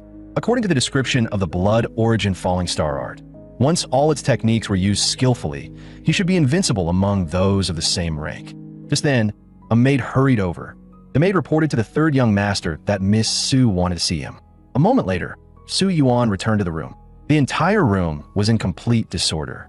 Su Jinxian, meanwhile, was sitting expressionlessly in a chair. Su Yuan sat down in front of her and asked if Miss Su had finished reading. Su Jinxuan's voice was hoarse, as if she had just cried for a long time, and she replied that she had not, because there was no need to keep reading. Su Yuan took a sip of tea and asked if she had figured it out now. Su Jinxian fell silent for a moment. Then she asked Su Yuan what he wanted her to do. Su Yuan said calmly that he needed her to do 3 things. First, tell him everything she knew about Qin Weijio. Second, follow his orders and send Qin Weijio false information. As for the third, help him cultivate. Su Jinxian said the first 2 were not a problem, but when it came to the third, her cheeks flushed slightly, and her tone turned a little shy as she tentatively asked if he wanted to dual cultivate with her. That charming look almost made Su Yuan lose control for a second. However, Su Yuan had no intention of dual cultivating with her. What he truly wanted to borrow was Su Jinxuan's bewitching soul seed. He wanted to use it to cultivate his technique that devoured foreign souls. After all, once an ordinary person's foreign soul was devoured, it would be very difficult to recover. But Su Jinxuan's bewitching soul seed was different. As long as she rested enough, her sea of consciousness could continuously condense more of them. Su Jinxian looked up at him and demanded to know if he was trying to use her as a cultivation furnace. Su Yuan smiled, saying that wording was a little harsh, and reminded her that she had tried to mentally control him, which alone made them mortal enemies. Yet not only did he spare her life, he even helped her uncover the truth from back then. He was also planning to help her kill that bastard Qin Weijio at the Chancellor's manor. Su Jinxian tilted her head, looked at Su Yuan, and stated that she was not planning to refuse him either. Seeing that she had agreed, Su Yuan gave her a bottle of pills that could nourish soul intent. Su Yuan instructed her that Inger would come over later, and she should tell Inger directly about anything related to Qin Weijio. With that, Su Yuan turned and left. He left a final instruction that as for the cultivation matter, she should come to his room tonight. Interrogating someone for information still had to be left to a professional. Since Su Jinxian had stayed beside Qin Weijio, she must have come into contact with at least some important information. But compared with that, using Su Jinxian to feed Qin Weijio false information was the real key. If this card was played properly, it might even be enough to trap Qin Weijio to death. The scene shifted. Su Yuan once again appeared on the martial arena, continuing to spar with those martial apprentices. His opponent seized an opening and kicked toward him, but the kick was blocked by a shield condensed from blood-red vitality. This move was called Blood Mirror, one of the defensive techniques Su Yuan could use at the 8th rank stage of the Blood Origin Falling Star art. After that, no matter how his opponent attacked, every move was blocked by Su Yuan's Blood Mirror. Right now, Su Yuan felt an unprecedented rush of satisfaction. This was what cultivation should feel like. Seeing Su Yuan so pleased with himself, the The 8th rank martial apprentice opposite him stopped holding back and directly used the martial technique triple collapse. When the people below the stage saw this, they all thought he had lost his mind. He actually dared to use a martial technique against the 3rd young master. The martial apprentice threw a punch, instantly shattering every blood mirror. In the blink of an eye, he appeared in front of Su Yuan, his raised fist about to fall. Su Yuan immediately condensed another blood mirror and blocked him. At the same time, he activated his blood-red vitality and punched the martial apprentice off the stage. A few drops of cold sweat appeared on Su Yuan's forehead. He thought to himself that he had almost lost control of the fight. Fortunately, his vitality reserves far surpassed those of these martial apprentices. Just then, Enro appeared. Su Yuan immediately stopped the match, walked up to her, and asked what the matter was. Enro handed him a secret technique manual and said it was from Lady Luji. There was also another piece of news. First young master had already arrived in Kaifeng City and would probably reach Jinjiang in a few days. Hearing this, the corners of Su Yuan's mouth curled upward. Judging by the timing, Qin and Mo should be coming out of the secret realm dungeon soon. Maybe this time, Su Yuan really would have a chance to bring his convenient elder brother along and block him at the exit. Just then, Su Yuan noticed Su Jinxian behind him. Every afternoon, she would come watch him train. She never said anything and would leave once it was over. This made Su Yuan rather curious, so he stopped her on the spot. He asked how his current strength compared with Qin Mo's. Hearing that, Su Jinxian was stunned for a moment. Then her face flushed slightly as she asked if Su Changtian was jealous. Su Yuan turned his head away and calmly replied that she could understand it however she wanted, and that maybe he was. Su Jinxian thought for a moment and said that with his current strength, if he were to face Qin and Mo, he might die in a single exchange. Hearing that he would be instantly killed, Su Yuan fell silent. But he was not exactly surprised. After all, Qin and Mo was the chosen son of fate with the protagonist halo. In a real life or death battle, it was perfectly normal for him to instantly kill Su Yuan. Su Jinxian said the reason she reached that conclusion was because Su Yuan had no way to deal with one of Qin Mo's killing moves. It was something similar to a sword technique. Worried that Su Yuan would not understand, Su Jinxian even gestured with both hands. Su Yuan watched her movements and thought to himself, wasn't that just forward slash? A small movement skill. But Su Jinchuan's next words made him lose his calm. When Qin and Mo charged forward, his speed would become extremely fast. So fast that her naked eye could not follow him, and he could cross more than 10 meters in an instant. A few drops of cold sweat appeared on Su Yuan's forehead. He quickly asked her to explain in more detail, because only a grandmaster could move so fast that the eye could not see them. Qin and Mo was only 8th rank, so that should have been impossible. Su Jinxian recalled carefully and said that Qin Mo's starting motion and landing motion were both at normal 8th rank speed, but the distance in between seemed as if he had vanished. Hearing this, a combo instantly flashed through Su Yuan's mind. Wasn't that flash plus forward slash? He was far too familiar with that move. As long as the timing was right, using forward slash could turn its original short dash into a long-distance lunge. It was one of the essential techniques for fighting bosses above one's level. But in this world where the game had become reality, Qin and Mo could not possibly be using this move by exploiting a bug. That meant he had most likely grasped this technique through some kind of higher-level sudden enlightenment, turning it into an actual secret art. His comprehension was terrifying.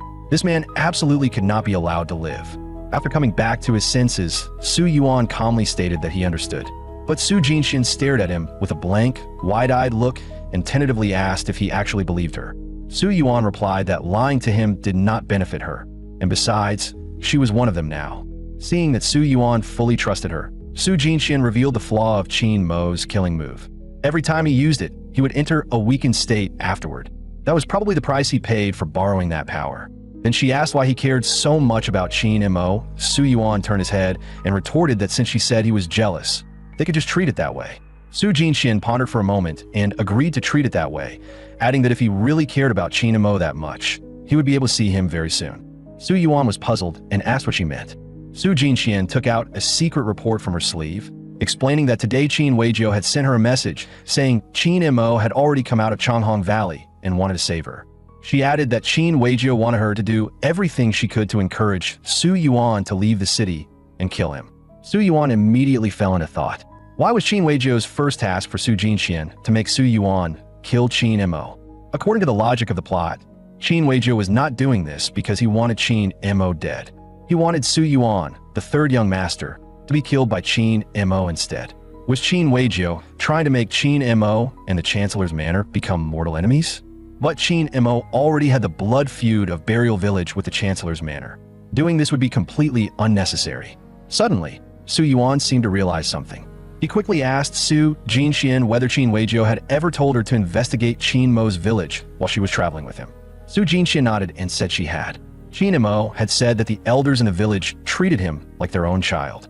But whenever he spoke of those elders, his mood would instantly shift from happy to depressed. Su Yuan continued to ask whether she had reported that to Qin Weijio. Su Jinxian shook her head, stating that she had only told him about Qin Mo's relationships in the village. This made Su Yuan even more certain of his guess. The situation was now clear. Qin Weijio's true goal was to make Burial Village and the Chancellor's Manor enemies. Although the people in Burial Village were old monsters hiding there in retirement, their personal connections were still alive. Add in the experts of Burial Village itself, and this was already an extremely massive force. So Qin Weijio wanted to pull this force onto his side.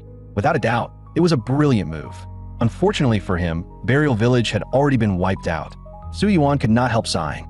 Sometimes, thinking too highly of an enemy really was like matching wits with empty air. Then he took out a secret technique manual from his robe and handed it to Su Jinxian, telling her that it was the cultivation method for the bewitching soul seed and that she should take it. But Su Jinxian did not reach out to accept it. She only twisted her hands together somewhat awkwardly and asked in a low voice if he was not afraid she would turn against him if he gave her that. Su Yuan smiled, stating bluntly that chaos was about to break out across the world, and since he was optimistic about the potential of her charm soul demon body, he wanted to invest in her. He added that even if he lost out in the end, at least he probably would not have raised an ungrateful wolf. Only then did Su Jinxian gently take the manual, a warmth rising in her heart. She silently vowed that she would repay this favor. The scene shifted. Su Yuan arrived at the communication pavilion in the northern courtyard. He had to report the matter to that old Annie Luji in the imperial capital. Soon, a mature and seductive voice came from the other end of the transmission, teasingly asking if their Chang Tian had actually taken the initiative to contact his big sister. Su Yuan cleared his throat and stated that he had already given Su Jinxian the secret method for the charm soul demon body. Luji replied with a slightly jealous tone that she knew, pointing out that he had enro come to her for that thing, just so he could give it to that little fox woman. Then her voice turned even more resentful as she complained about how he just handed over a secret method worth 50,000 taels on the market. She continued to complain that because of this, that old man Hua Hong had been nagging her all day, even demanding that her black scale guard compensate his Qianan Chamber of Commerce at full price. Su Yuan smiled and asked if she had actually paid him. Hearing that, the voice on the other end became even more aggrieved, repeatedly questioning what there was to pay, and emphasizing that every coin of the Black Scale Guard was earned with their lives, so there was no reason to pay. After that came a long string of complaints. 2.5 minutes later, Luji suddenly asked for confirmation, asking Chang Tian if his big sister was right. Su Yuan folded his arms and agreed repeatedly, saying she was absolutely right. Hearing this, Luji sounded as if hearts were practically floating above her head. She praised Chang Tian for being the sweetest, guessing that he had come to his big sister for something else too, and told him to just ask for whatever he wanted. Su Yuan immediately refused, calling her Aunt Lu, and stated that he just wanted to know how the Black Scale Guard planned to deal with Qin Weijio. Luji dragged out her words in a seductive tone, saying that it would depend on whether he was willing to part with that little fox woman. Su Yuan was a little surprised and immediately asked the Annie why she would say that. Luji let out a soft snort. She mentioned lightly that if he was willing, she planned to send Su Jinxian in as an undercover agent, warning him that she might die. She explained that after a month of investigation by the Black Scale Guard, they discovered that there was someone else behind Qin Weijio, though they still did not know who that person was. Luji added that Su Jinxian had already agreed, and now it depended on whether Su Yuan was willing to let her go. Su Yuan thought for a moment and stated as a matter of course that he was willing, reasoning that the whole point of investing in her was to get returns. But he was also slightly concerned, pointing out that with Su Jinxuan's somewhat naive personality, if she really worked as an insider, she would probably be exposed almost immediately. Luji told Su Yuan not to worry, as personality and speaking skills could both be trained. Luji joked that if he was interested, she could have Inger take him to try it, and after that, he would obediently start calling her big sister. Su Yuan shuddered on the spot, telling her to forget it, and stating that professional matters should be left to professionals. Luji suddenly shifted the topic, reminding Su Yuan that although Su Jinxian had already agreed, he had better ask her about this personally. Su Yuan was completely puzzled and asked why. Luji teased him with a smile, saying that Chang Tian really did not understand a woman's heart. If he did not ask her personally, that little fox woman would be sad. By then, she might truly become one of the Black Scale Guard's people. Only then did Su Yuan understand that this old Annie was helping him cultivate his own loyal subordinate. He immediately thanked her, but Luji stopped him at once and forced him to call her big sister. Su Yuan sighed. In the end, he very reluctantly called her big sister. This made Luji on the other end of the transmission absolutely delighted, praising Chang Tian for being such a good boy. Meanwhile, inside a cave in Changhong Valley, a pleasant female voice drifted over from afar. She asked why he was being so cautious, pointing out that even if Qin Mo broke through, he would only be 7th rank.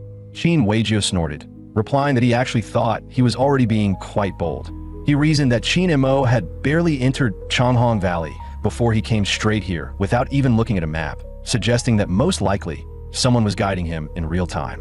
Yulan pondered for a moment, asking if he was referring to the Soul Realm. She added that she had read ancient records about it, noting that if it really was the Soul Realm, then a saint was living inside. A trace of respect appeared in Qin Weijio's eyes as he admitted that exactly because he knew that, he was being this careful. He said Qin Mo could not die, explaining that he had originally planned to help neither side and let them fight until both were badly hurt. But now it seemed he would have to secretly assist Qin Mo instead since there was a saint attached to him. He added that right now, they had something more important to do. After that, the two entered the secret realm. Soon, they saw demonic beasts dozens of meters tall, along with a dense cloud of blood mist. Qin Weijio frowned in confusion, asking what had happened to these demonic beasts and what kind of ghostly thing that mist was. Yulan explained that these were all corrupted demonic beasts, and as for the mist, it was not a ghostly creature, but an abyss formed by strange ghost corruption. She continued, explaining that once this blood mist appeared, it would continuously corrode and contaminate everything inside the space, including spiritual herbs and all kinds of cultivation resources, and if cultivators mishandled them, they would be corrupted into strange ghosts. Hearing this, both of them felt it was a great pity. Yulan asked Qin Weijio whether they should destroy the place or leave. She warned that if these corrupted demonic beasts were released, they would at least bring disaster to an entire prefectural city. But Qin Weijio chose to stay with a sinister expression, and he had no intention of leaving immediately. Since the saint had guided Qin Mo into the secret realm, there was likely a hidden treasure here that they could also use, so he decided to search deeper inside first. Qin Weijio decided that if they did not find anything within 3 days, they would leave and follow Qin Mo, and Yulan nodded in agreement. At the same time, outside Changhong Valley, Qin Mo was heading toward Jinjiang City, preparing to sneak into the Su Manor and rescue Su Jinxian. Suddenly, the old master seemed to sense something, and quickly hid back inside the ring. Qin Mo turned his head to look, and saw a white-haired girl with a cold expression and a long sword at her side. Qin Mo immediately felt as if he were facing a powerful enemy and took up a fighting stance. But Ran Qingma simply looked at him and asked if he knew the way to Jinjiang City. Hearing this, Qin Mo immediately let out a sigh of relief. So she was only asking for directions. He had thought she was from the Su Manor. He immediately pointed this hopelessly directionless girl in the right direction. Ran Qingma thanked him softly. Then she took some silver from her robe and gently placed it on the ground. After that, she rose into the air and flew toward Jinjiang City. Watching Ran Qingma's departing figure, the old master could not help sighing that this little girl was truly impressive. He praised her for being a grandmaster before even turning 18, noting her cultivation speed was even faster than his back in the day. Qin Mo listened with disbelief. The old master told him not to be so surprised, emphasizing that the world was vast, so vast that geniuses were as common as cattle hair. He evaluated that someone like that girl, just now, would still count as one of the top few of her generation, no matter what era she was born in. Hearing this, Qin Mo felt somewhat discouraged as they were around the same age, yet he was only 7th rank, while she had already reached the 3rd rank Grandmaster realm. The old master told Qin Mo not to belittle himself, stating that Qin Mo was the type who built up slowly before erupting, and now that he was cultivating the old master's technique, his future achievements would definitely not be inferior to that girl's. At this point, the old master asked Qin Mo why he had not traveled with that girl just now, noting that if he could befriend her, it would benefit him in the future. But Chinamo said he had indeed had that thought just now. But for some reason, he felt that if he followed her, he would be in danger. The scene shifted. Su Yuan was inside the scripture repository. While reviewing the plot, he was also reading reports about the northern border. That was because in one of Sung Yuan's world lines, the final boss the player faced was the barbarian race that invaded all the way down from the north. However, the original book had barely mentioned this war at all. 7 years ago, when Marquis Wuching was still guarding the northern border, those barbarians beyond the frontier had been beaten so badly they could not even raise their heads. But ever since Marquis Wuching was summoned back to the imperial capital, the situation in the north had deteriorated rapidly. To put it simply, internal infighting had caused their plan of raising bandits to preserve their own power to completely spiral out of control. The internal relationships within Great Yan's border army were extremely complicated. Every faction had its own hilltop, and when war truly broke out, they basically just pushed responsibility onto one another. As Su Yuan kept flipping through the pages, he suddenly stopped, because the barbarians depicted in the book were not human at all. After that, Su Yuan took out a copy of records of the northern barbarians and finally learned that barbarian was not a derogatory term the Great Yin dynasty used for the nomadic tribes beyond the frontier. Barbarians were simply barbarians, a race of intelligent humanoid monsters. They had hard, dark brown skin that blades and swords could barely cut through. Some even had sharp bone spikes growing from their fists and joints, as if they had been born purely for battle. Su Yuan had not known this in his previous life. After all, the reason he knew about the Ancient Abyss was that following the Ancient Abyss route allowed him to become a grassroots hero or even a dragon rider. As for the Northern Barbarian route, there were no benefits at all, and the girls were too ugly, so there had been no reason to learn about it. Just then, Su Jinxian walked in. She leaned down and asked Su Yuan why young masters like him, who were supposed to enjoy romance and pleasure, were suddenly concerned with affairs of state. Su Yuan quickly stood up and asked why she was there. Su Jinxian said lightly that she didn't want to come either, but since someone had told her to be more self-aware earlier, she had no choice but to come to that someone on her own. As she spoke, she released several bewitching soul seeds and attached them to Su Yuan's first soul. Su Yuan glanced at her. Only 3 days had passed, yet these bewitching soul seeds had already grown this much. No wonder Qin Weijiu had deliberately removed the cultivation method for the bewitching soul seeds. Su Yuan paused, then said it was still daytime and told her to come back later. But Su Jinxian let out a soft laugh. With a seductive tone, she said that doing this sort of thing was not like entering a torture chamber, so there was no difference between daytime and nighttime. Su Yuan fell silent for a moment and said fine, since he had nothing else to do anyway. Let's go. On the way, Su Yuan told her about the undercover plan and asked what she thought. Su Jinxian froze for a moment and asked if her opinion really mattered. Su Yuan nodded and said that of course it did. He explained that if she was unwilling, forcing her to go would only have the opposite effect. But Su Jinxian lowered her head and asked him what he thought. Su Yuan said directly that his opinion was that she'd better not go. Su Jinxian's eyes flickered slightly and asked why. Su Yuan replied that it was because she was too foolish.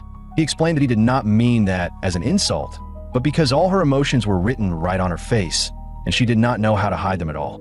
He asked how she could possibly work as an insider with a personality like that. As he spoke, Su Yuan looked toward Zhou Ku beside them. He emphasized that Zhou Ku was a third-rank grandmaster who could hear her heartbeat clearly from more than 10 meters away. He added that Qin Weijiu would not be weaker than him, so if her heartbeat sped up even slightly, he would hear it clearly. It might not count as mind reading, but when certain important topics came up, a sudden change in heartbeat could easily raise suspicion. Su Jinxian looked somewhat disappointed and asked if he didn't want her to go. Su Yuan shook his head and said it wasn't that he didn't want her to. It was just that he didn't think her current ability was enough to make her a proper insider. And if she went now, not only might he lose his investment, she might even end up being used against him. After that, Su Yuan gave Su Jinxian 2 choices. He told her the first was to stay safely by his side, promising to provide her with a cultivation method suited for the charm soul demon body, so that once her cultivation rose, she might have a chance to kill her enemy herself one day. Su Jinxian was silent for a while before asking softly what the second choice was. Su Yuan said the second was to continue as planned and follow the Black Scale Guard arrangements, noting that while the potential reward was huge, the risk was just as high. At this point, Su Yuan turned his back to her. He remarked that in her current state, even after training with the Black Scale Guard, he did not think her chances of surviving would be very high. As his words fell, a strong wind swept through, making the leaves rustle loudly. Su Jinxian knew very well that if she chose wrong, she would be stepping into an abyss.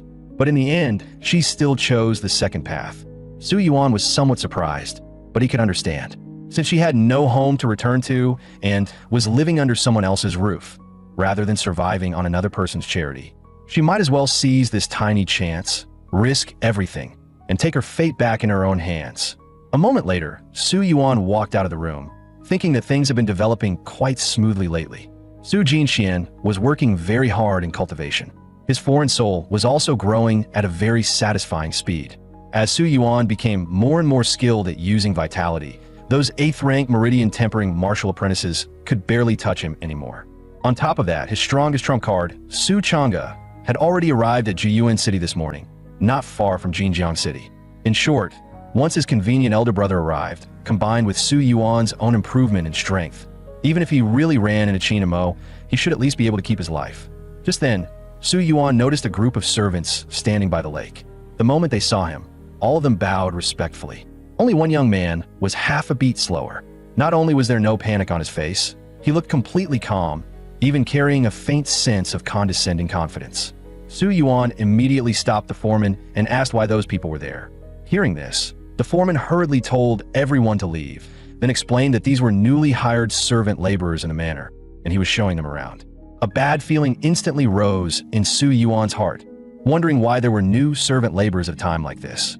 Speaking of which, how many days does it take to travel from Changhong Valley to Jinjiang City? Wait. Thinking of this, Su Yuan quickly called the group back. Qin Mo, who was in disguise, instantly panicked and immediately sent a voice transmission to the old master. The old master told him to stay calm and said his aura had already been concealed. He had not been exposed. Sure enough, Su Yuan merely told the foreman not to bring people to gather by the lake in the future, since it was an eyesore. Only after everyone had left the courtyard did Su Yuan finally let out a breath of relief.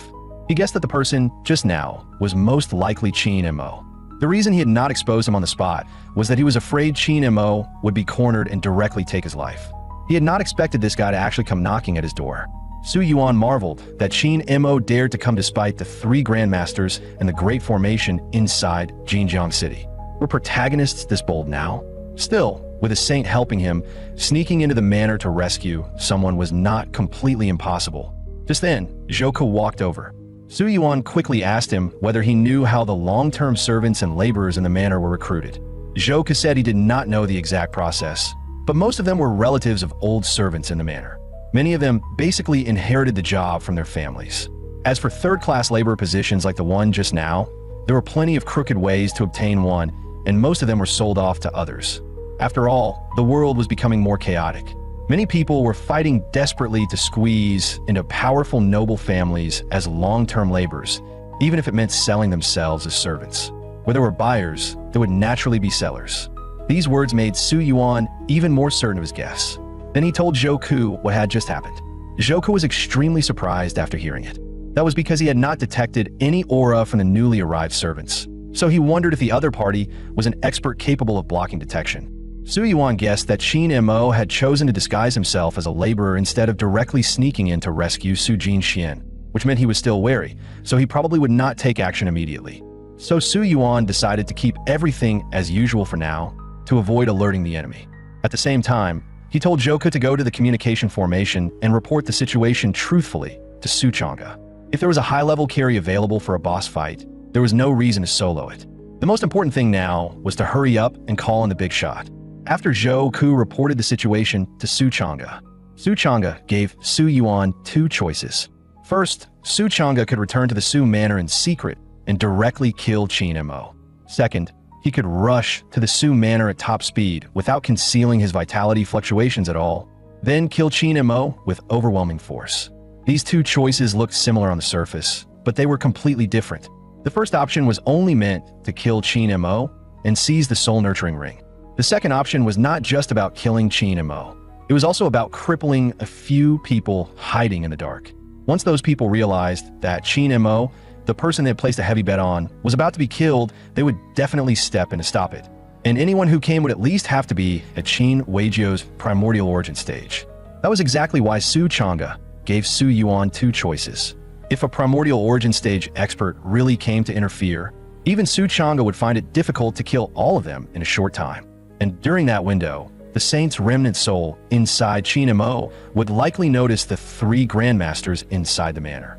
At that point, Su Yuan would have to coordinate with the city formation and stall Qin Mo until Su Chang'e freed himself up and arrived. But the real question was, could they actually stop Qin Mo when he had the protagonist's halo protecting him? Su Yuan knew very well that his current situation was extremely dangerous. After hesitating for a while, he still resolutely chose the second plan. Since his elder brother was willing to back him up, Su Yuan naturally could not act like a coward. He had to teach Qin Weijio a brutal lesson. Just then, Su Jinxian came looking for him. Seeing her flushed cheeks and slightly awkward expression, Su Yuan asked what was wrong and if she needed something from him. Su Jinxian turned her head away in embarrassment and revealed that Qin Mo had just confessed to her. Su Yuan was a little surprised, but not exactly shocked. After all, Qin Mo was already Su Jinxuan's admirer.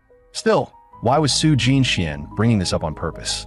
Su Jinxian softly suggested that he had better have someone send her away later, pointing out that Qin Mo could even block the perception of a third-rank grandmaster. She warned that if Qin Mo came looking for her while Su Yuan happened to be with her, he would definitely be in danger. Su Yuan's heart instantly tightened. He had only considered the possibility that Qin Mo would run, but he had forgotten that the protagonist on the hidden old master route was still half a hot-blooded youth. If he lost his head over a woman and came straight to fight Su Yuan to the death, that was not impossible. Su Yuan immediately thanked Su Jinxian. Su Jinxian gently shook her head, saying it was fine, and excused herself. Hearing that, Su Yuan turned back and reminded her that if she ever got the chance to visit Burial Village, she should take a look at bewitching Soul Valley north of the village. The scene shifted. Qin Weijio, who had just come out of the secret realm, was standing outside Jinjiang City, secretly watching every movement inside. Suddenly, Yulan appeared. Her tone was clearly anxious as she questioned why Qin Weijio had allowed Qin Mo to enter the Su family manor. As she spoke, she snatched the token from Qin Weijio's hand. She scolded him, saying that he had only just come out of the secret realm, and his father had already told her that he still did not know who the saint inside the soul-nurturing ring really was. Qin Weijio remained completely calm and stated that he naturally knew. Yulan frowned and demanded to know why he still dared to send Qin Mo into the Su manor if he knew. She warned that if something happened to Qin Mo, the soul-nurturing ring would fall into Su Inghe's hands, asking if he didn't understand what that meant, since that was the Saint Venerable of the Heaven-Watching Pavilion. Qin Weijio told Yulan not to panic, explaining that sneaking into the manor to rescue someone had been Qin Mo's own decision, and since he dared to go in, he must have had his own confidence. Besides, even if Qin Mo was young and reckless, would the saint who helped him sneak into the Su manor also be that careless? There was no such thing as a perfectly safe plan in this world. Any plan came with risk. Yulan fell silent for a moment. In the end, she only said in a low voice that she hoped he knew what he was doing. But in the next second, Qin Weijio suddenly sensed a wave of vitality that was not being concealed at all. He looked up and saw someone streaking through the air toward Jinjiang City. Cold sweat appeared on Qin Weijio's forehead as he wondered inwardly who would be rushing to Jinjiang Prefecture at a time like this. Realizing that the aura felt all too familiar, memories surged through his mind. The shadow left by that terrifying sword art still made his heart tremble even now. There was no mistake. The person coming was Su Chang'e. Qin Weijio gave a bitter smile, then turned and told Yulan the situation. Yulan's expression instantly changed with shock.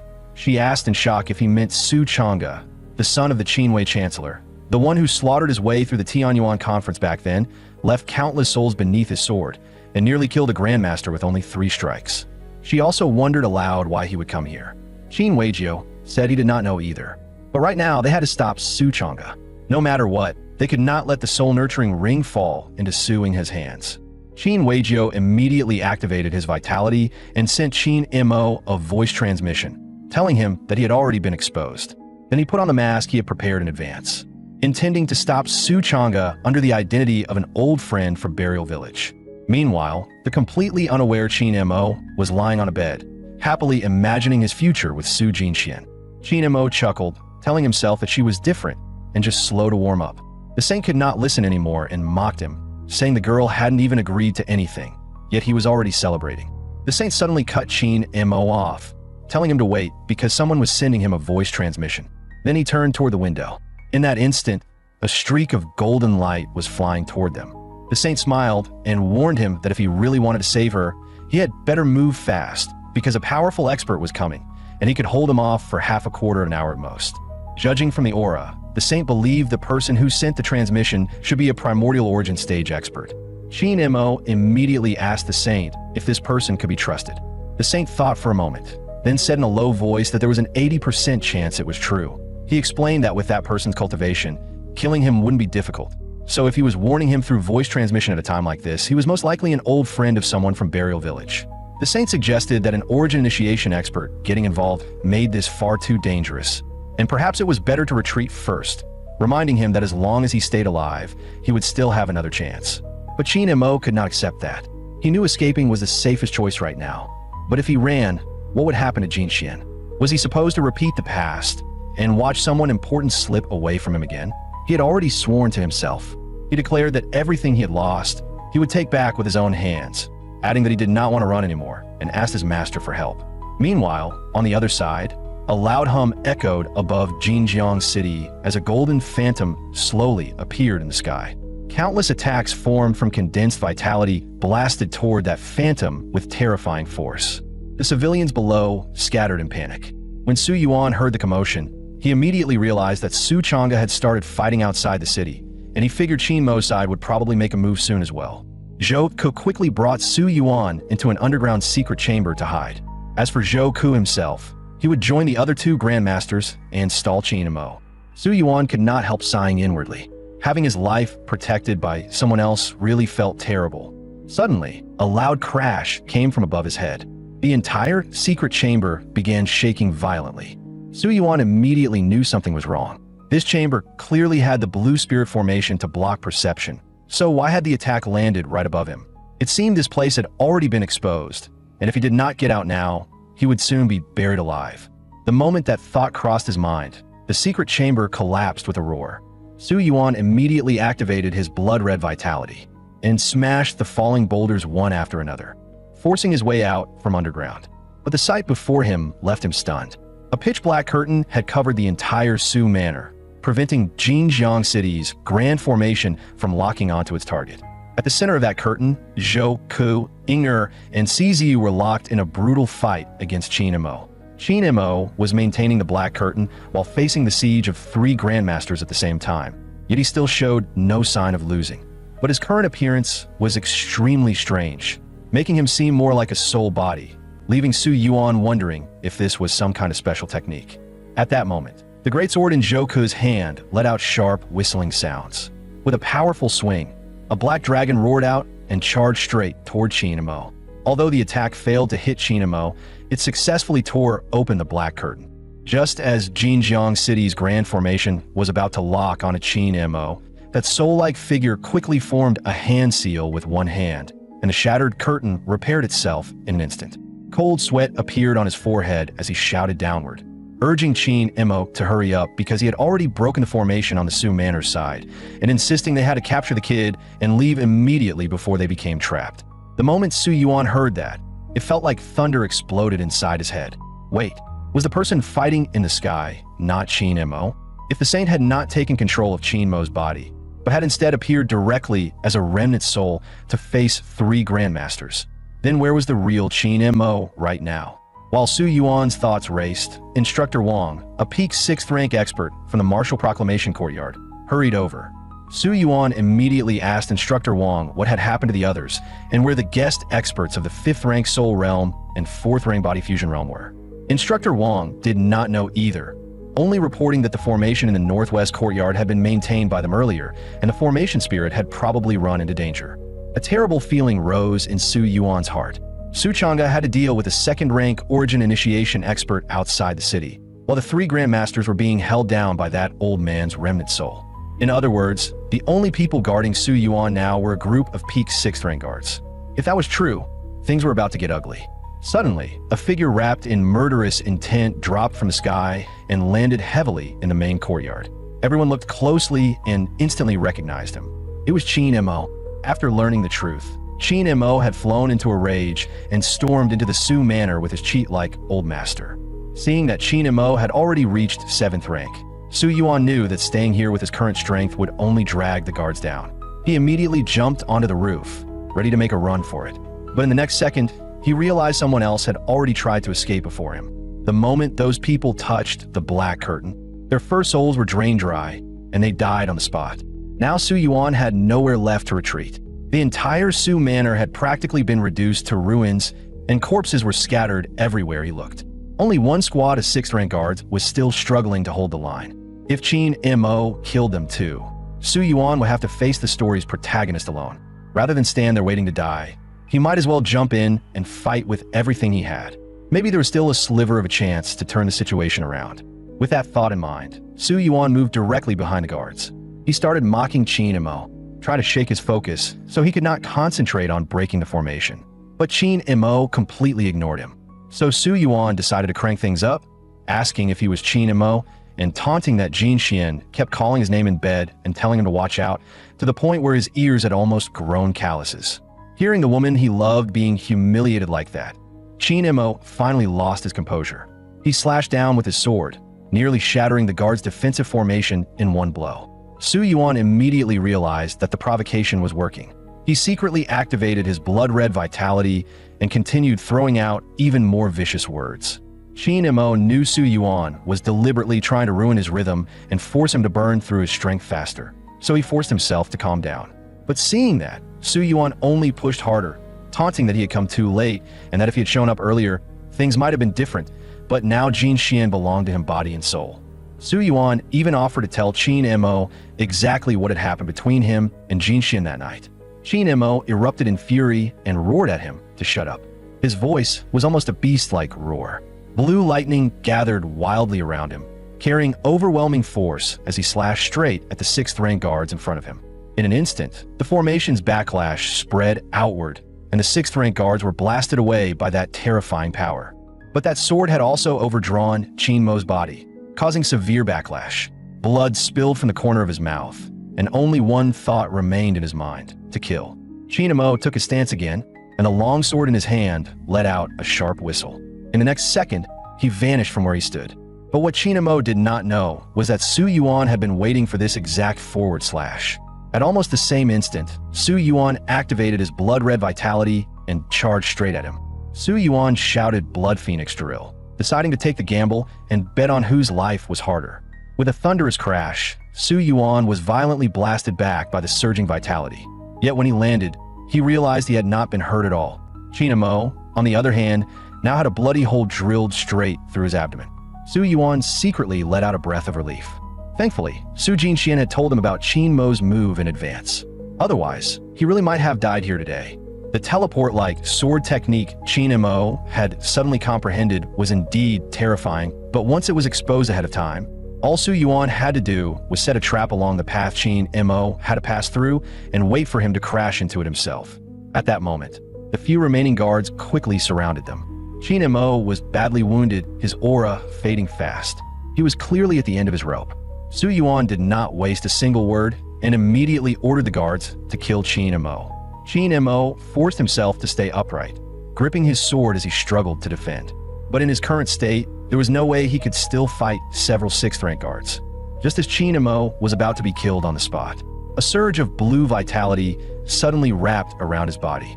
In the next moment, that power lifted him slowly into the air. Everyone was shocked. No one expected the Saint's remnant soul to still have the strength to interfere with this side of the battlefield. The Saint looked at Qin Mo and sighed, saying that it seemed his trump card had already been exposed and that he really had trusted the wrong person. Qin Mo lowered his head, his voice heavy as he said not to blame Jin Xian, as he was the one who had been careless and underestimated the enemy. The Saint told Qin Mo not to dwell on it, reminding him that a setback could become a lesson and he just had to remember it next time. The moment he finished speaking, the attacks of the 3 Grandmasters came crashing in one after another, only to be blocked by the Saint with ease.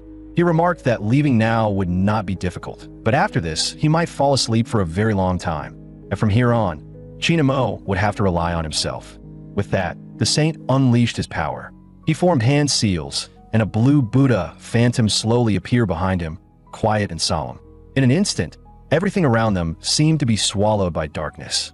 Zhou, Ke, Ciziu, and the others all moved as if they had been slowed down several times over. It was as though time itself had frozen. Forget attacking. Even getting close to them had become incredibly difficult. The Saint warned Qin Mo that this control would not last long, so they had to leave immediately. Qin Mo lowered his head in guilt and apologized to his master. The saint scolded him with a smile, telling the kid to stop overthinking, explaining that he was only going to sleep, not die, and urging him to pull himself together, adding that this failure might even be a good thing as they would have plenty of chances in the future. But before he could finish speaking, several ice spikes tore straight through the black curtain in the very next second. Before either of them could react, a long sword pierced through the air and stabbed directly into the saint's whole body. Then a burst of cold erupted, freezing both the saint and Qin Mo together. Their figures fell from the sky. The black curtain covering the Su manor also disappeared completely. The guards stared at the scene in disbelief, wondering if they had been knocked down and if they had won. Su Yuan looked at the wounded guards behind him. A wave of emotion rose in his chest, and he took out several banknotes worth 100 taels each, tossing them to the guards. Instructor Wang was immediately flattered and alarmed. He declined, saying what happened just now was their duty and they could not accept the money. Su Yuan told them to take it without worry, as they deserved it. During his recent sparring sessions with these martial apprentices, Su Yuan had noticed many things. They had families, parents, ambitions, and their own joys and sorrows. Unlike NPCs in a game, every one of them was a living, breathing person. And now, so many of them had died protecting him. That left a weight in Su Yuan's heart that he could not easily shake off. He immediately ordered Instructor Wang to take the survivors and rescue the wounded, report the dead to the steward for burial and compensation, and finally reminded the instructor that he had troubled them enough. Watching Su Yuan's back as he left, Instructor Wang cupped his hands solemnly to thank the third young master on behalf of the brothers of the martial proclamation courtyard. Those words only made Su Yuan's heart feel heavier. This entire matter had started because of him. He did not deserve that gratitude. The scene shifted. Su Yuan walked up to the ice block and asked Zhou who had made that last sword strike, and if it was Su Chang'e. Zhou shook his head and told the third young master that if he looked at the sword, he would know who it was. Su Yuan looked at the familiar longsword. Then he smiled faintly. Of course. Who else could have been? He turned around and saw Ran Qingma sitting in a tree. When she saw Su Yuan approach, she jumped down from the branch. Their eyes met. Su Yuan spoke first, greeting Mr. Ran and saying it had been a long time. Ran Qingma only looked at him quietly and corrected him in a cold voice that her name was Ran Qingma. Su Yuan paused for a moment, then quickly understood what she meant. So he smiled and said his name was Su Changtian. Hearing that, Ran Qingma's tone finally softened a little, replying that it had been a long time. Su Yuan looked at her and chuckled softly, asking if she was still herself and if that sword strike just now was her doing. Ran Qingma gave a small response, then stepped forward and retrieved her sword. Su Yuan immediately thanked her. Hearing his thanks, Ran Qingma's mind seemed to spin rapidly. She said seriously that thank you is the least valuable thing in this world. So now, he owed her a favor. She then calculated that he had owed her 2 favors before, so now, he should only owe her 1 favor. Su Yuan fell silent for a moment, then could only nod helplessly, confirming he only owed 1 favor and asking if both of them were dead. Ran Qingma answered calmly that they were not, and only one was dead.